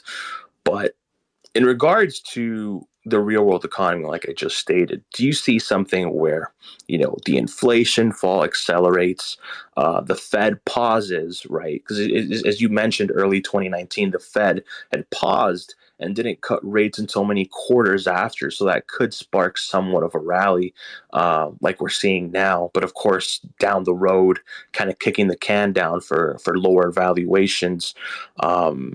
But there's a case to be said where inflation crashes into deflation, and that inevitable capitulation that people are waiting for won't come until the Fed starts cutting, which is usually like, you know, Q3, Q4 by seasonality, and a potential from that capitulation event could be what the Fed always does. But outside of that, I know I said I would only talk for 2 minutes, but yeah, I just wanted to get your thoughts on that, and we'll start to wrap up here. Yeah, you know, it's likely that we could get some deflation rather than just straight up disinflation, which is what we've had so far. We've had some disinflation and some continued inflation. I mean, some prices have fallen, yes, like gas prices fell or whatever, but a lot of the buckets in the CPI are still positive on like month over month bases, even if the rate is maybe not as aggressive as it was 3 months ago, 6 months ago, in some cases, not in all cases. But like you mentioned, shelter and rent, those things haven't really come down yet. We know they're super lagged, and we know that housing prices have begun to fall. But housing prices haven't fallen as much as they normally do. The housing market broadly hasn't fallen as much as it usually does, which makes me think that maybe it needs to fall a little bit more, which would be some more deflation. Like, just the reason I say that is because in most downturns going back to the 50s, housing starts, housing permits are one of the first things to roll over because housing is so interest rate sensitive. And most of the time, housing permits fall like 40, 50% or more from their peak. And they've only fallen 20%. So there's a lot of room there. I think deflation is possible. But really, the things that would cause deflation are an economic slowdown with alacrity, right? With quickness. And I don't think that those are reasons that people want to have deflation. The kind of elegant deflation that I think people may be hoping for doesn't have a lot of examples in the numbers to support it. So, for example, like if we look at all the bear markets that I have CPI for, going back, about 80 years or so, in all of those recessionary periods, from early on in the hiking cycle until the trough of the bear market and the trough of the recession, in all those periods, the average amount of time from the peak of CPI to the trough of CPI, whatever the CPI was, doesn't matter. The average is 20 months from the peak to the trough. We just peaked in June. The fastest time we have ever gone from the peak of CPI to its relative low is 8 months. We did that in 1953. It was quite a different economy. We had a lot stronger demographic growth to help pull us out of the recession in the first place. But CPI fell from 8.8 all the way down to like 4 something in, about 9 months. But the most famous examples of having high inflation are really the 70s and the 80s, early 80s. And those examples are not favorable, right? So in 1980, CPI peaked in 1980 around March at 14.7, huge number. It was not at 2.5, mind you, with the most legendarily aggressive Federal Reserve in history, literally pummeling the market. CPI peaked in March of 1980 And it was not 2.5% until July 1983, more than 3 years later. It was not under 2% until 1986. It stayed at like 2.5%, 3.5%, even after Volcker vaporized the fucking economy. So when I look at that, when I look at OECD inflation data for, the 40, 50 countries they have it for going back 70 years, the vast majority of the time when inflation on a year over year basis gets over 6%, 7%, 8%, it takes years for it to come back down on average, right? There are instances of it being faster. I just named a couple of them. But on average, it takes many years unless you have a release valve to export some of that inflation to, right? Which is what the United States had in the 90s and the 2000s, the 2010s, and doesn't really exist in the same way as it did before. We don't have those same forces. Those forces were the fall of the Berlin Wall, the coming online of Eastern European labor, the joining into the World Trade Organization by China and the opening up of their economy, and their agreement to produce the West's goods at low prices and to allow them to export all of their inflation into China's borders in the form of insane growth, right? That train is gone. It's left the station. I'm not saying we won't buy things from China. It's not like it just vanishes overnight, but those trends are changing. The underlying demographic strength in Eastern Europe and in China mostly that helped to support those forces are weakening now. They're also weakening in the West. And so we don't have a juicy target to send our inflation to. At the same time that we are now trying to nearshore a lot of our resource manufacturing, a lot of our value adds in the supply streams, like refineries and petrochemicals and things like that. A lot of countries are now trying to nearshore those things, and they're creating more regionalized supply agreements. And the great overarching globalist, we all work together for cheap goods organization, that's over with. It's over for Europe too. Europe relied on cheap Russian gas into Germany for 20 years, right? That's over. So the West is going to have to evolve. It's not a death knell for the West, but they have to evolve. They have to create a new economic structure for growth, where in the last 20, 30 years, they just debased to hell. And the average person, rather than seeing their wages keeping up with the debasement, they just had cheaper and cheaper consumer goods, which helped to ease the pressures on their real wages. Because we had super cheap bullshit from China just flooding the market. Well, if those forces are changing, and in the past, when those forces have existed and we've had stronger demographic growth, inflation was more stubborn to come down. Well, then to me, that sets up a very possible scenario where either inflation drops faster than anyone anticipated because all of the monetary distortion we created allowed the economy to tread water a lot longer than it should have. The evidence for that could be looking at real sales versus nominal sales in the retail sector. If you look at those things and you look at real retail sales, they have been flat since April 2021. If you look at advanced retail sales minus the CPI, if you look at wages minus the CPI, they have been negative since April 2021. That means that in almost 2 years, the average American worker has experienced the highest nominal wage growth in their lifetimes, yet they have been taking a wage cut in real terms to the tune of 3 to 5% a year for 2 straight years. They're getting fucking waxed. And when you see retail sales sideways, while inflation on a year-over-year basis is still positive, yes, it has come down. On Thursday, maybe it's 6.6%, and that's less than the 8 and the 9 that it was before. But that is still a positive rate of change over this point a year ago. That is still higher prices. That is not deflation. And I think that we have an economy that is presenting itself as very strong. There was a lot of buzz around excess savings in the consumer sector. A lot of that seems to be dried up. We see blowouts in credit utilization, when you look at the average household debt compared to their personal income, debt is now back at all-time highs.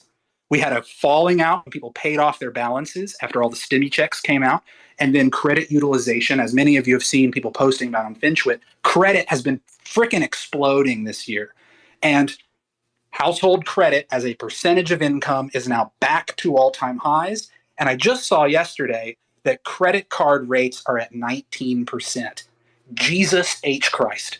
So we have an economy that created a ton of money. It warped all of the signals for recession. It created a ton of price inflation. But the underlying real goods and services of the economy, the real growth of the economy in some places is showing a lot of weakness. And so I suspect that, yeah, we'll get some deflation at some point, not for any of the fun reasons people think that it's happening. And when it occurs, that if it occurs in that way, if it occurs for bearish reasons, then the market is not going to go up in those conditions. It could be flat or it could be down in those conditions. Because deflation, in a swift sense, is probably from businesses shutting down, from consumption being destroyed, right? Because that's what is 70% of our economy. When I say our, I mean the United States. 70% of it is powered by people buying shit, not by us making things. That is the 50s and the 60s and the middle 70s. Now we are a consumption economy. So if people can no longer buy as much stuff as they could before because prices have continued to go higher, and maybe a few of them start to lose their jobs, maybe some of these zombie companies, which I saw in the news about a month ago, that someone thinks there's over 300 zombie companies still in the market now. That news was from like November. Some people are going to lose their jobs, and we might get some deflation. But I then propose, and I certainly don't know, right? These are just my ideas, just based on research and theory. It's very possible that after we have a deflationary period, yeah, maybe the Fed starts to cut. And when the Fed starts to cut, that's usually pretty bearish, because most of the time when they cut rates, it's because they have to, because things look like shit. When the Fed started cutting rates in 2008, the market fell for months. So it's not uncommon. So when they start cutting, it's probably bearish. Maybe we get some stimulus. Maybe the market starts to turn higher. But if we haven't, if we haven't completed some of the nearshoring of some of these resource chains, if energy prices are still really volatile, if we haven't seen U.S. oil companies expanding their energy capex as drilled and uncompleted wells just fall and fall and fall from their multi-year peak, then we're going to have some more inflation, and it's going to shoot right the hell back up, just like it did in the 70s. So I think that's a high risk. And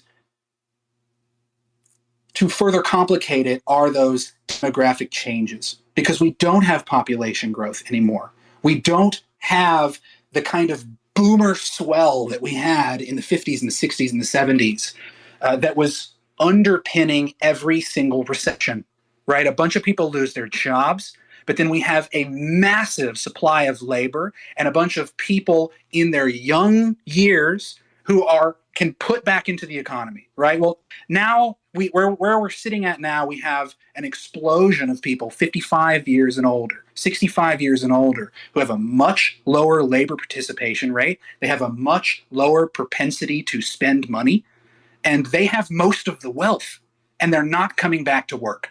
So they are a net drag on the system, right? They have higher services costs. They have higher general, like face-to-face maintenance costs, the elderly do, and they don't provide for the real economy. And so I know that I'm laying out a lot of pieces here. Maybe some people's eyes are crossing as I'm saying too many different things. But the takeaway is that the world is changing.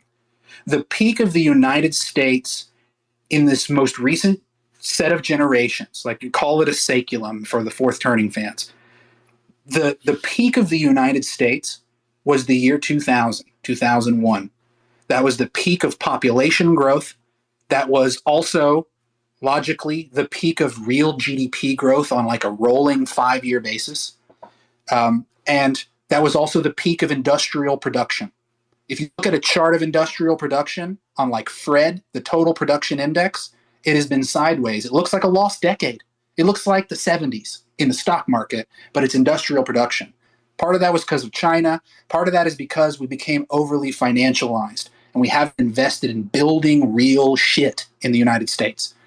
And so if we have peaked demographically and we now have an older population who isn't contributing as much, we have peaked in terms of real GDP growth at the same time that we have as high of debt GDP as we had in World War II, when we then created all of the demographic strength to work out that debt over 30 years. We're now back in that position, but we don't have the demographic strength. So we have a very tricky decade ahead of us. I think financial repression is very possible, where they hold interest rates above the average rate of inflation and they tax savers.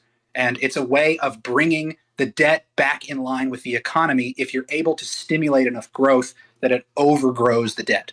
That's what they did in the 40s and the 50s and the 60s, or really the 40s and the early 50s. They held interest rates low, inflation ran really high, we had strong demographics that helped push the economy, and over a period of like 10 years, debt to GDP went down really fast. Well, that valve doesn't exist now. It's very likely, it's far more likely, that sometime in the next 5 to 10 years, the US will have to monetize its own debt. They will have to create debt to pay debt because there will not be enough buyers of their debt in the private market.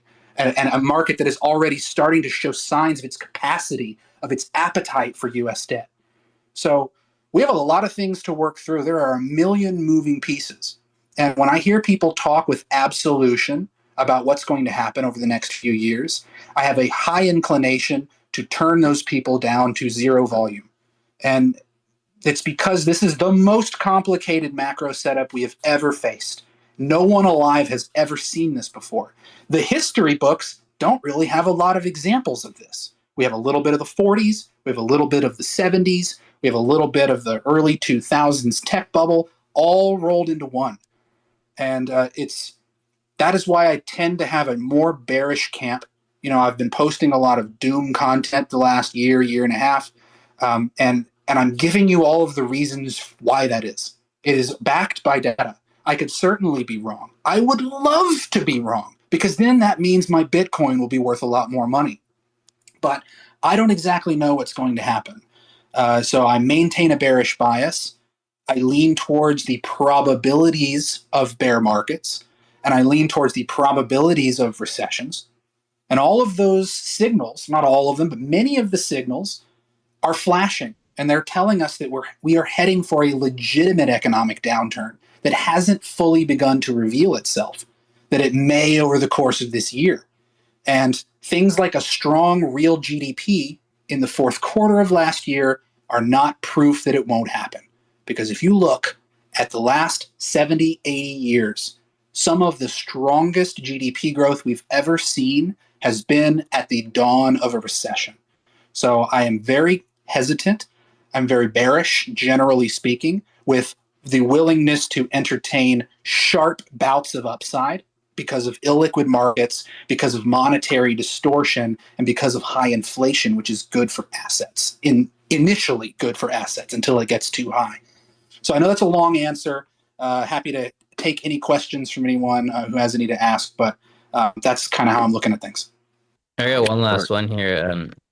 Do you think that the 141 billion in bonds that are coming due in China are going to be a big problem? I don't know. I'm not an expert on China, certainly not on their finances. However, they have a worse demographic situation than we do. And if we're looking at a decade of higher commodity prices, just kind of generally speaking, not necessarily always at the 2022 highs, but maybe if the baseline of commodities is higher and China, generally speaking, has peaked in population, and they may have overestimated their population by tens of millions, I've read recently. If those things are true, then they've got a real tricky decade or two ahead of them because they are an export economy. They have to produce shit to make money, right? They're not a consumption economy like we are. So they must produce things. They must import resources. They're the largest importer in the world, which makes them the largest exporter, right? They have to be. And so they're in a really tricky spot. And if you look at their appetite for US debt, they powered a lot of the treasury issuance and the gobbling up of treasury issuance in the late 2000s and early 2010s. And around middle 2010s, they stopped net purchasing U.S. treasuries, and they have been a net seller ever since. They are the number 2 holder of U.S. debt, and the number 1 holder is Japan, and they are now turning that same direction. So the U.S. has a problem with its appetite for debt. I know that. I can speak on that. I know less about China, but I know enough to know that their demographics are fucked, and that is not good for an export economy. All right, we have Journal FFC, who's one of our BB Chads, and then we'll go over to Paragali. Journal, go ahead, brother. Welcome. Hey, Wabi. Thank you. I'm just in awe at this whole conversation. So thanks for bringing your passion to here at TXMC, and thanks, Wabi, for making this possible.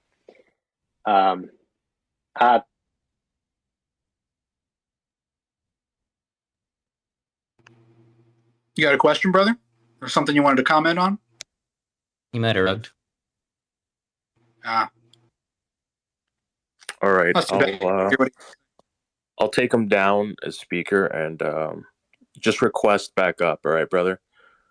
Yeah, Twitter Space has been kind of buggy lately. Oh, there you are. Oh, crap. He's there? Okay, you're good now, brother. Yeah, I just said like a bunch of words and you didn't hear me. But anyway. You got muted halfway through. Thank you. Gotcha. Okay.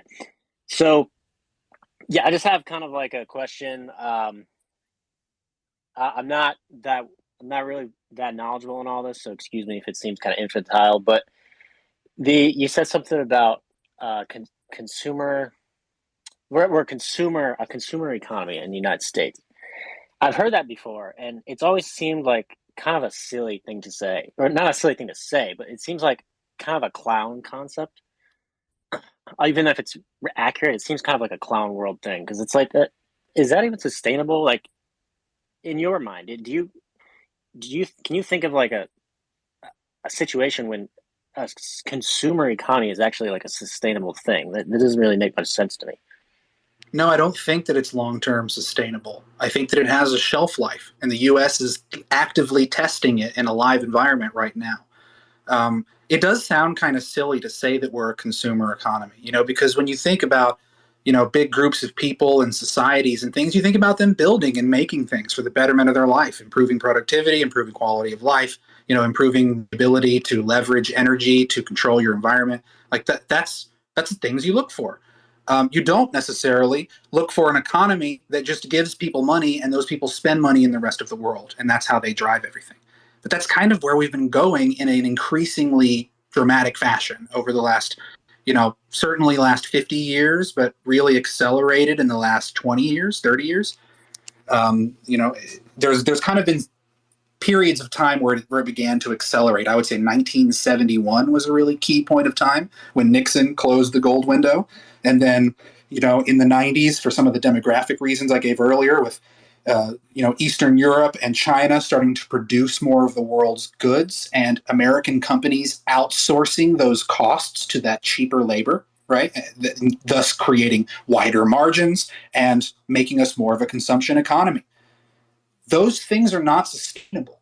But the reason I say we're a consumer economy is because when you look at our income, which is what GDP is, that's just the income of a nation, and you look at PCE, which is personal consumption expenditures, which is the money that the households of America are spending, the people of America are spending. PCE is 68% of GDP.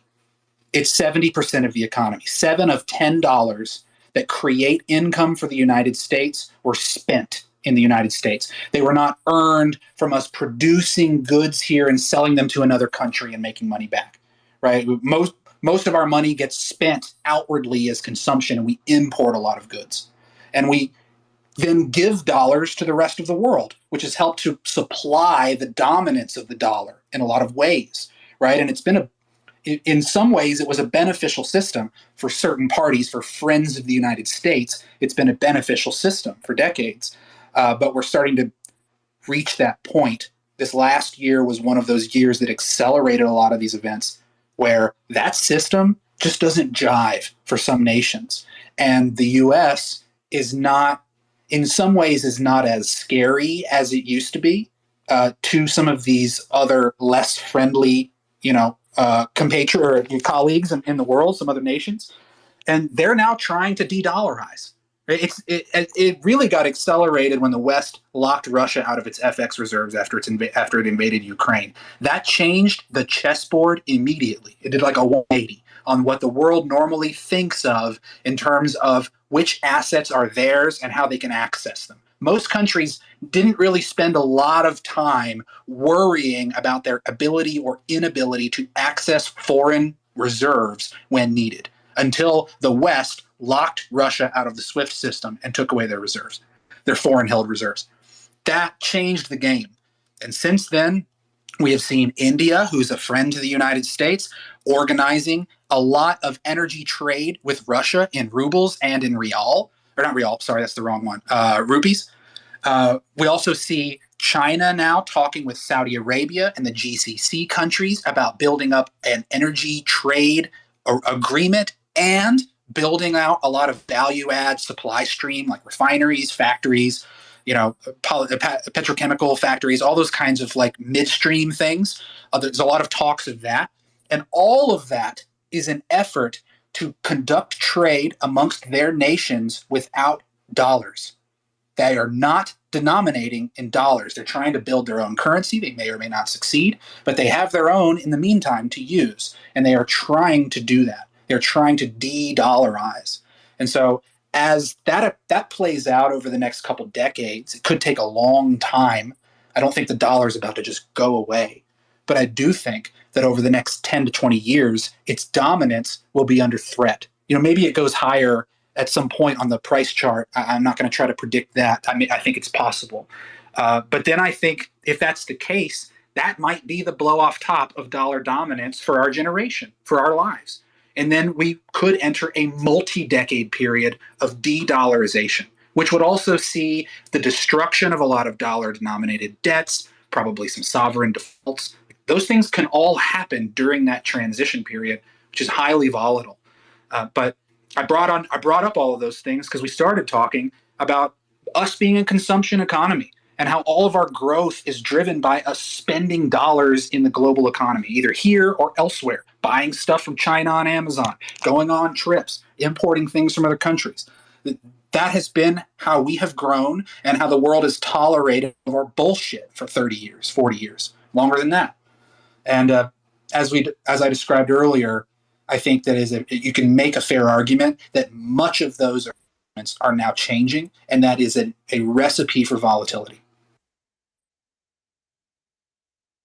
All right, guys, just a reminder, we're here joined by TXMC, and he's introducing himself to myself as well as the Because Bitcoin community in a more formal manner. We've gotten to know how he came across the digital asset space, what he enjoys about it, how he sees the space moving forward over the next couple of years, potentially into the next decade or two. And we're now taking questions from the audience. So see, we have about 200 active listeners, so feel free to click that request button and I'll bring you back up. I want to thank all of you for joining us up on stage. See, we have one more request I'll bring up. And Paragali, welcome to the stage, brother. Welcome back. Thank you, man. Thank you. Thank you very much, mate, for giving us the opportunity to talk here and ask questions. I want to ask TX a question about the inversion of the yield curve. I mean, I was just checking yesterday. I mean, the inversion was happening across, obviously, every recession. But it seems to be the case that in a specific, very deep recessions, inversions and recessions happen at the same time. And I think it has happened in 1929 when I looked at the graph. The inversion started to happen in just late 1928, but as soon as the inversion actually kind of peaked at the bottom, we see the depression actually happen in 1929. In this particular one, in 2022, we also see this inversion still continue to decline. My question is, do you think the recession will happen during the course of this inversion, still continue to downtrend? That'll be my first question. And I have another question about the Wix question as well, if you can answer this one. Thank you. Sure. So if I'm understanding your question, Pargali, and let me know if this is wrong. You're asking my general thoughts on the yield curve inversion and what I think it means for a recession. Is that right? More about the question on, I mean, if you look at the inversion curve, I mean, the recession tends to take a lag. So usually the inversion actually kind of goes into positive, and then you see sometime later recession actually happen. But in this particular case, do you think that while the curve is still going down and negative, we could still have a recession quite quickly because it's quite deep? I'm just wondering if that kind of actually has a reason or rationale that the deeper it is, that could be the quicker the recession comes along. That's really the question. Sure. So, there's a guy I follow named Rashad Ahmed. He works for the Treasury. He does a lot of econ data research and stuff. And he posted something a couple of weeks ago where he looked at the depth of the yield curve inversion and what it meant for the severity or not of a recession. And in his research, he found that there's not much of a link there. The real signal is once inversion happens and then bullishly steepens out of inversion, then that essentially guarantees, as much as probabilities will guarantee something, essentially guarantees a recession within 12 to 24 months after that, because that's been history. But the depth of it, how fast it goes down, the depth compared to prior inversions, those things tend not to have as much of a correlation to what the outcome is. But because we are inverted, some of the timing of the inversion is a little messed up. Usually the inversion is much earlier in the bull cycle. It's kind of before the market even rolls over. In a lot of cases, the yield curve inverts and the market continues to go higher. But in this case, the yield curve inverted last year in the middle of the year after we were already in technical bear territory. And when you look at the yield curve, and the one that I think has the highest signal in my research is the 3-month 10-year yield curve. A lot of people look at the 2-year, 10-year. You can look at any of them as part of the curve, but the one that has the highest and most trustworthy signal is the 3-month 10-year. And so that one, usually, a lot of people say that the 3-month 10-year yield curve has an 8-for-8 accuracy in calling recessions, and that is true. It is 8-for-8. However, you can go back even further. I constructed a yield curve that goes all the way back to the 20s using some data on Fred and building short-term interest rates and long-term rates and building a yield curve. And the yield curve also inverted in 1929 and in 1937. And it shows the same tendencies as yield curve inversions today. And when you average these things out, usually once the curve inverts, it's on average about 19 months until the low. And in fact, you don't really have a realistic shot at the low printing, with the exception of one time in history. Most of the time, the low in the market is not until 12 or 18 months after the yield curve has inverted.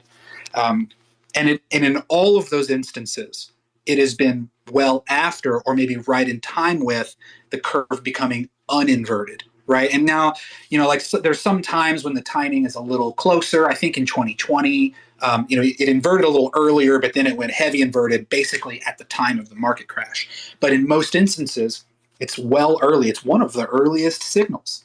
And it has extremely high accuracy in the form of 100%. Is that because liquidity is being located, or basically is no longer participant anymore because everyone is going for a 10-year yield, meaning their expectation is that, inflation is going to go back to low rates again. So you're actually kind of having all these economic participants locating their money in interest in the long term, which means that the markets get less liquidity, and that's what causes the recession. That could be the reason behind it? Part of it is self-fulfilling. The curve itself inverts in a lot of cases because the Fed controls the front end and the market controls the back end, right? The long end of the curve, 10-year, 20-year, 30-year rates. That's not a Fed rate, right? They control the lowest or the shortest duration interest rate, the overnight rate. That's it. And everything else follows suit. And when the yield curve inverts, it's usually because they are raising interest rates. And then the curve becomes inverted because the long end, the yields start to fall as bonds are bid in a rush to safety, as fears of economic slowdown and recession become more palpable. In some cases, it's because of falling inflation expectations. Most of the time, it inverts because of expectations of falling growth. So people bid the long end of the bonds because that's the free market of the bond market, while the front continues to be hiked by the Fed, and some of the shorter end, rates like the 2-year and the 1-year, they, follow it more closely. So that's how it ends up getting flipped. Some of the causes of the recession, like I think to your point, Pargali, if I understood right, like some of it becomes self-fulfilling because people see those signals and then they change their behaviors. It works in the same way when you have high inflation and inflation expectations become embedded in the economy and people start changing the way they save money. They start changing the way that they expect and interact with their jobs to get wage raises, like all investing changes. So all of that changes. Everyone's timelines get moved forward. And so in much the same way that can happen in the other parts of the market. All right, guys, I want to remind you, if you're enjoying spaces like these, please feel free to follow the Because Bitcoin Twitter page. We're now accepting anyone to come up and speak and ask questions or give their statements, but we will be wrapping up in the next 15 to 20 minutes. We're going on to our third hour here. So, Avid, feel free to give any of your statements and questions. Thanks, Wabi. Then we'll wrap up. Yeah, I just wanted to follow up with TX. He was hitting it all out of the park earlier. The one thing I wanted to say is, in addition to this most recent kind of shock to the system where countries had to second guess, like, hey, like, are our reserves safe if we need them? We also look back at like what happened in the 70s, right? After Bretton Woods, we had agreed to basically have the world's reserve currency. And the kind of the catch there was that if you were another country, you'd hold dollars with us. And if you wanted to redeem those dollars for gold, you were allowed to. And then we took the currency, we took it off the gold standard. And so that was kind of like, to me, was like the first big thing. And countries were like, oh, okay, well, whatever, we'll just continue as normal. But this more recent thing is it's kind of the second stage of shock to these other countries that, we are the dominant economy in the world. Dollars are used to trade oil, to trade everything. Most markets are dominated by dollars. But it's interesting if you look at kind of the track record we've had. We've kind of just pushed the limit, and then more recently, what happened with Russia, I think has countries second guessing, like, do we want to be fully dependent on the U.S.? For the aforementioned reasons that he talked about. But just wanted to bring up the gold thing too, because that was another time when we kind of went back on our agreement that we had made, the promises that we had made to the other countries of the world. We absolutely did. We went back on it. And, one of those agreements you talk about, one of those agreements was that we would allow the Saudis to buy weapons from us, and we would patrol the global oceans if they guaranteed to sell all of their crude in US dollars. And they did that for 50 years. And they just stopped doing it. They still sell to people in dollars, but they now sell to China in yuan, and they're talking about selling to them in yuan. They're talking about joining this M-Bridge project that China's trying to build with some of these nations over in the Eastern Hemisphere, and they're either going to try to build a commodity-based currency, or the yuan will figure centrally in those plans if China has their way. And the fact that Saudi Arabia was even willing to entertain that agreement shows you that things have changed. Because 20 years ago they would have said fuck no, but they did, and you can see nations turning away from the dollar. It's not going to happen quickly, and it's going to remain the global reserve currency for a long time, but it can be weakened. And those things can be net inflationary and bad for the United States in a broad sense, right? And it doesn't happen immediately. And you mentioned we're talking about the 70s. One thing I really think is important for people to hammer home is that the story of how we defeated inflation in 1980 and 81 centers around Paul Volcker raising interest rates above inflation. But there's a couple of flaws with that. And one of those, Paul Volcker wasn't really targeting CPI. He was trying to get the 10-year to stop going higher. The 10-year yield would kept climbing and climbing because long-term inflation expectations were not coming down. And the 10-year rose all the way into to 1981 after the peak of CPI and after they raised interest rates. And that was really what he was targeting. It just so happened that it was above the inflation rate. But really, he was targeting the 10-year, and you can tell that if you just read the FOMC minutes. They don't even really talk about the CPI that much in those meetings. That wasn't my point in bringing this up. My point in bringing this up is one of the major things that solved the inflation problem for the Western Hemisphere was the increase of oil production by non-OPEC nations. So we had an oil crisis in the 1970s, right? A lot of the world was relying on Arab oil. Well, in 1975, Forties Field in the UK opened. In 1977, Prudhoe Bay in Alaska opened. And in 1979, Cantarell Field in the Gulf of Mexico, which is one of the largest places, opened in 1979. And then from that period, from the late 70s into the mid 80s, non-OPEC countries added 5.5 million barrels a day of crude production to the global output. 5.5 million barrels. That is not happening right now. We're doing the opposite of that. We are not investing in energy capex, but we have the same inflation rate almost that we had in the 80s and the same kind of general underpinnings of not enough energy to go around. Now, the prices have come down, and that's welcome relief. And I think part of that is indicative of maybe the supply wasn't quite as tight as people thought it was early this year, but also maybe there's some concerns about slowing growth. And maybe that's part of the reason those prices are coming down. It could be a combination of things. But broadly speaking, it wasn't just Paul Volcker hitting the economy with a sledgehammer and the interest rates that caused us to defeat inflation. Because remember, I mentioned earlier, CPI wasn't at 2.5% until 1983, well after the recession.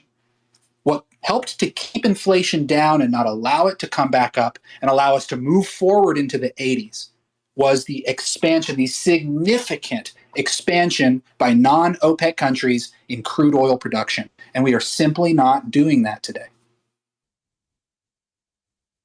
TX, to bring it back to crypto, since you've been in the market, roughly the same time as I have, what are some differences that you notice as far as sentiment and also macroeconomic environment outlook would you say separates 2018 relative to, the last year and going into the many quarters ahead in 23?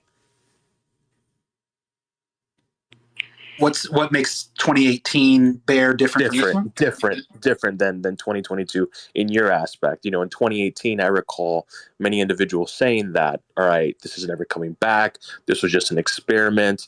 And if you compare that to 2022, especially with the inclusion of many things that help dictate a lot of social capital or people still entertained in the market, despite what had occurred over the last year, I would actually beg to differ to say that there are actually more participants and more eyes in this market relative to 2018, even though we had all these things shaping out for us. I remember back in June, people were calling for oil to hit almost $300 a barrel.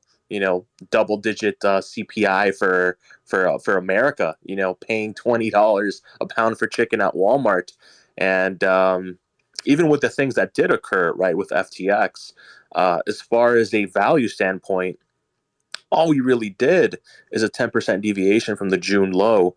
So, after 2022, would you say that it wasn't as catastrophic as 2018, where 95% of the market participants were essentially wiped out via those altcoin drawdowns and many of those Ponzi schemes like BitConnect and those cloud mining programs like Hashflare and things of that nature. If you remember that, I'm sure you remember Crypto Nick and Trevon James and those other YouTube influencers. Yeah, so 2018 definitely was more severe just from the price chart, but we do know that nominally the amount of wealth destruction that occurred this time was much higher. In pure numbers, it was a bigger number, and broadly, you could make the argument it was a lot more people. Right? Maybe not to the 90% drawdown that we had, or 85% that we had in 2018, 83%. It wasn't that bad, but it was larger in scale, and it had more of its tendrils in other aspects of the economy, particularly TradFi. There's a lot more eyeballs on the space broadly. We had celebrity endorsements. We had Super Bowl commercials. We had stadiums named after exchanges. Like, it was different this time. It was more of a hit to the public perception, and I think to the hopes of maturity for crypto natives. I think it was more of a hit in that regard. Whereas maybe I wasn't here in the 2018 bear to tell you what I think it felt like, but I imagine it was probably more grim and uncertain in a sense because we had just blown off to 20,000 or 19,000 in a beautiful, pristine parabola, and then the floor just fell out 6 months later, 9 months later. I think there's probably aspects of that people would say were more painful, maybe the way the price played out. But this market was much bigger. And so I think that there's some differences there. We also had a much larger kind of derivatives sidecar market, whereas in 2017 and 18, futures were still really early. I think CME opened at the end of the bull market, like right around the peak of the bull market, I think is when the CME futures opened. And, it was a different market as well. The bull market in 2017, the way that I understand it, BTC was used a lot more as an alt trading pair than it is today. We didn't have nearly the ubiquity of stable coins that we did. And so, physical BTC was used a lot more in the actual trading of other assets as well. And so some of those things changed this time around. Maybe they had an effect on the way the price worked out. I don't know.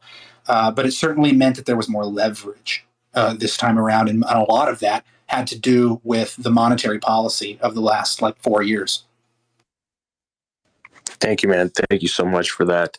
It's always good to get some perspective from the individuals that got into the market the same time as I did. I absolutely love comparing similar environments when it pertains to volatility. So, listen, guys, we have passed way above our scheduled time for this. We've gone for over 2 hours. So I want to thank TXMC for coming up on the show. Guys, if you aren't following the Because Bitcoin page here on Twitter, feel free to do so. Follow Because Bitcoin page here. Turn on bell notifications so that you can be made aware of when these spaces go live. I am King Wabi the First, and I do Crypto World Radio Monday through Friday at 7 p.m. Eastern Time.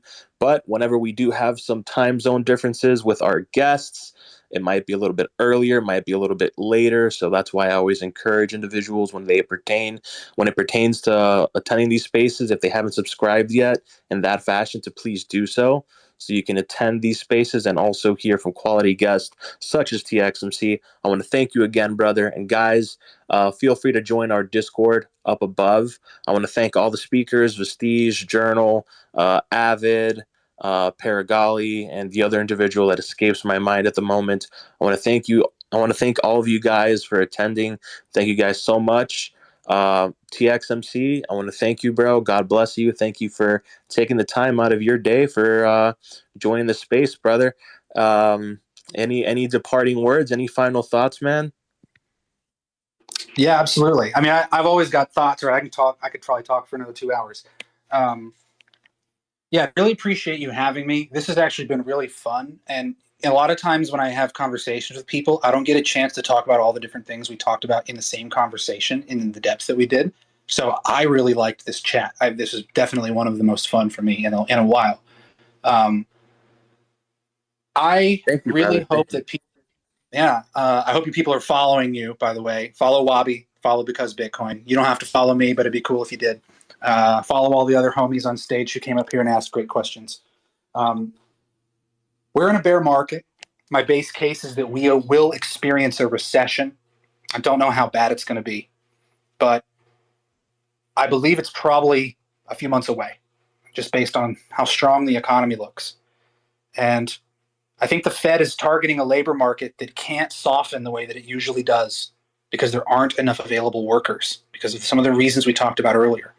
And because of that, their open war on labor that they have been talking about publicly since early last year, I think that it opens the door for a very strong likelihood that they tighten way too much, waiting for something to ease that can't really ease until it breaks. And when that happens, don't know what's going to unfold. But when you look at the projections of the Fed, which they release every quarter, they have been getting worse. They have been deteriorating over the last 5 to 6 quarters. They've been getting worse and worse. A year ago, in December of 2021, they thought that GDP for this year would be 2.2%, which is decent. Now it's 0.5%. And that is their base case scenario. That's their best case outcome, is that we have slightly positive GDP growth for this year. They expect unemployment to rise by 1% or more this year. That has happened in every single recession going back 70 years. In fact, unemployment has never risen 1% in a year, never risen 1% in a year from its lows without a recession. So the Fed, by showing these weak GDP numbers, by admitting that PCE and core PCE are likely to be over 3% for the entirety of this year, and then admitting that unemployment is likely to rise by at least 1% in their best case scenario. Remember, that's the median outcome. They are tacitly telling you that a recession is probable, even though they can't say those things in direct words because of how quickly the market would reprice itself. They have to maintain the charade. They have to guide the plane in. But they still think they can land this sucker, and I contend that they cannot. And as far as the lows of the market are concerned, there is a very consistent history that you can look to if you're not someone who likes to make guesses and you like to have a data-driven approach. Let me hit you with a few data points. The yield curve just inverted a couple of months ago. Every time that has happened since the Great Depression, it has meant a recession. We have not always had a recession with a yield curve inversion because in the 40s we ran yield curve control and we had a couple recessions. But every time it has happened, we have gotten a recession. It has come within a year to 2 years. On average, it's a year and a half later. And the likelihood of it being the low of the market is not until the yield curve has stopped being inverted and several more months have gone by. The bottom of the market has come during a recession every time, except for the one time that the market went up during a recession. And that was when we just defeated the Japanese in World War II. Slightly different scenario. But in every other time that it has happened, it's played out the same way. We've seen unemployment rising. We've seen the yield curve inverting far before the market. And then when the recession comes, that is the low. The low is during the recession. It's usually about 2/3 of the way through the recession. Most recessions are 2 to 4 quarters long. And so you could expect that whenever a real recession seems to have started, which it has not started yet, then we could probably expect in a normal market 6 to 9 months before we get a low. And just one last data point. I've listed the yield curve, right? 100% accuracy. I have described unemployment rising 1% in a given year with 100% accuracy, calling recessions. In every single prior recession, the market low arrived after the start of the recession, which throws cold water on the argument that the market can price it in before it gets here. And in every single instance of the Fed cutting interest rates because of an economic slowdown, the low of the market was months later. It was 2/3 of the way through the cutting cycle. So not just the first cut, not maybe even the second one, but several cuts later. And in many cases, once the economy decides to turn over, there's very little that the Fed can do to stop it. They have proven this throughout history. So if we look at all these indicators, which have extremely high accuracy, and then we look at a Federal Reserve that is saying all the right things, they're trying to scare the market, but talking about how we won't have recession. But their own projections tell us that we will, for anyone who actually studies the data. Then, my friends, it is hard to make a base case that does not include a recession, and thus it is hard to make a base case that the low of the market has already arrived. Unless your contention is that all of these things that we've seen signaling a recession mean that we won't get one, and that this time is different. And I just can't plan for that. So my base case is bearish. I remain defensive, short the rips, sell the dips, and wait until there is a more obvious turn in the market, because I guarantee you, you do not have to time the bottom perfectly. It is very rare that you get a pristine V bottom in wider markets, right? It may have happened in Bitcoin and prior bears because of the underlying accommodative monetary conditions that allowed it to do that. But in this scenario that we are in, I just can't bet on that same thing happening. So that's my general base case. That's a lot of data. If anyone has questions, hit me up, tweet at me, whatever, reply to my threads. Happy to answer them. But I remain extremely cautious. I'm waiting for signs of a reversal, and I believe that we are considerably further away from that. I would guess, purely guessing, that we're like in the fourth inning of this saga, which would mean we maybe have another year plus before things start turning around, or things have gotten so fucking bad that they are now starting to turn around, but the market didn't get a chance to resolve any of its issues. And that's an even bigger concern that we can talk about next time. All right, man. I want to thank you once again. I want to thank you. Just in case, brother, 5 to 10 minutes after the space is concluded, there's a YouTube replay, and I'll be sending you that. I'll be sending you that through DM. So feel free to share that as well with your audience if you'd like, and to also look back on a couple of quarters down the road. I definitely feel that 2023 is going to be a great inflection point, and I'm personally excited for it, especially when it pertains to the growth of Because Bitcoin, man. Thank you so much for the support, brother. Thank you.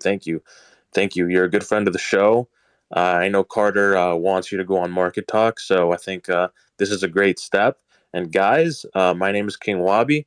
Thank you all for joining in. This is Crypto World Radio. I do it Monday through Friday at 7 p.m. Eastern Time. Feel free to follow us here at Twitter. And also, feel free to go to our YouTube channel and check out Market Check, which is also done Monday through Friday at 11 a.m. Eastern Time, where our analysts, Premise and Tommy, and our CEO, Max, give you updates on things that have occurred in the crypto market and the equity market on that day during the overnight hours post-close. And some fundamental stuff is included there as well, which is always nice. And then at 4:15 Eastern Time, we have Carter with Market Check. Sorry for that squeak there. Oh gosh. And he goes over more like the equity markets and more macroeconomic style like TXMC. So feel free to check that out. And then we wrap up the day here with Crypto World Radio, where I try to bring in as many special guests for you guys as possible, and we get to know them. We get to know how they came across the digital asset space and things of that nature, and overall just talk shop and network and make connections. And I definitely feel that during this bear market, that's the biggest tool that you can do: network as much as possible and form those connections, especially before liquidity comes back into the market.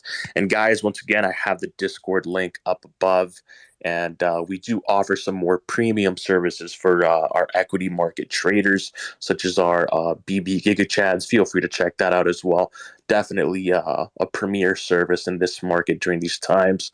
You'll get an extra hour with our analysts in a more private session during market open and market close when it pertains to the U.S. equity markets. And I want to thank you all once again thank you, every single one of you who came up to speak, and also who participated as a listener. Thank you all so much. Thank you for supporting Because Bitcoin. It means the world to us. And feel free to check out our website. Our author Valentine has been very hard at work, even though he's sick. So feel free to check out some of our articles as well. And you'll see all of our social Reddit links on the website. Same thing as our Twitter page, becausebitcoin.com. And I'll see you guys tomorrow at 7 p.m. Eastern Time. Thank you once again, TXMC, for participating up in the panel and taking the time out of your day. Thank you all so much. God bless you all. Take care. I'll see you all tomorrow at 7 p.m. Eastern Time. We'll have John from the Swan Bitcoin team, and he works as the head of the private client services over at Swan Bitcoin. And he has over a decade of experience in Wall Street when it pertains to senior manager and institutional investor.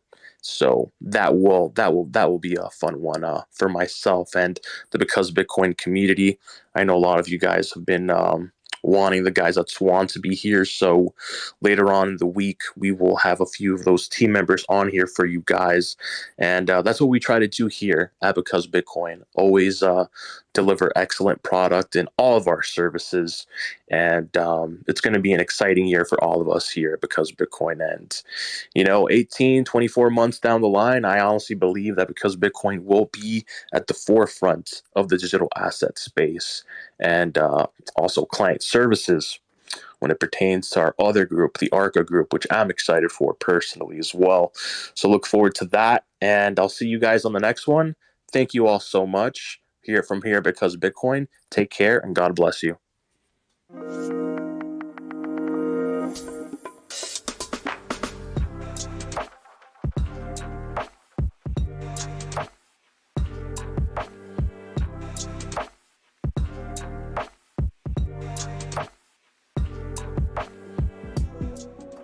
The trading current is just math. It's just math. It has a 95.45% hit rate when we deviate outside of CP2 and CN2. All you had to do is recognize that 95% of the time when we get over here, under this blue line, we get some sort of mean reversion. So let's just assume you long right here.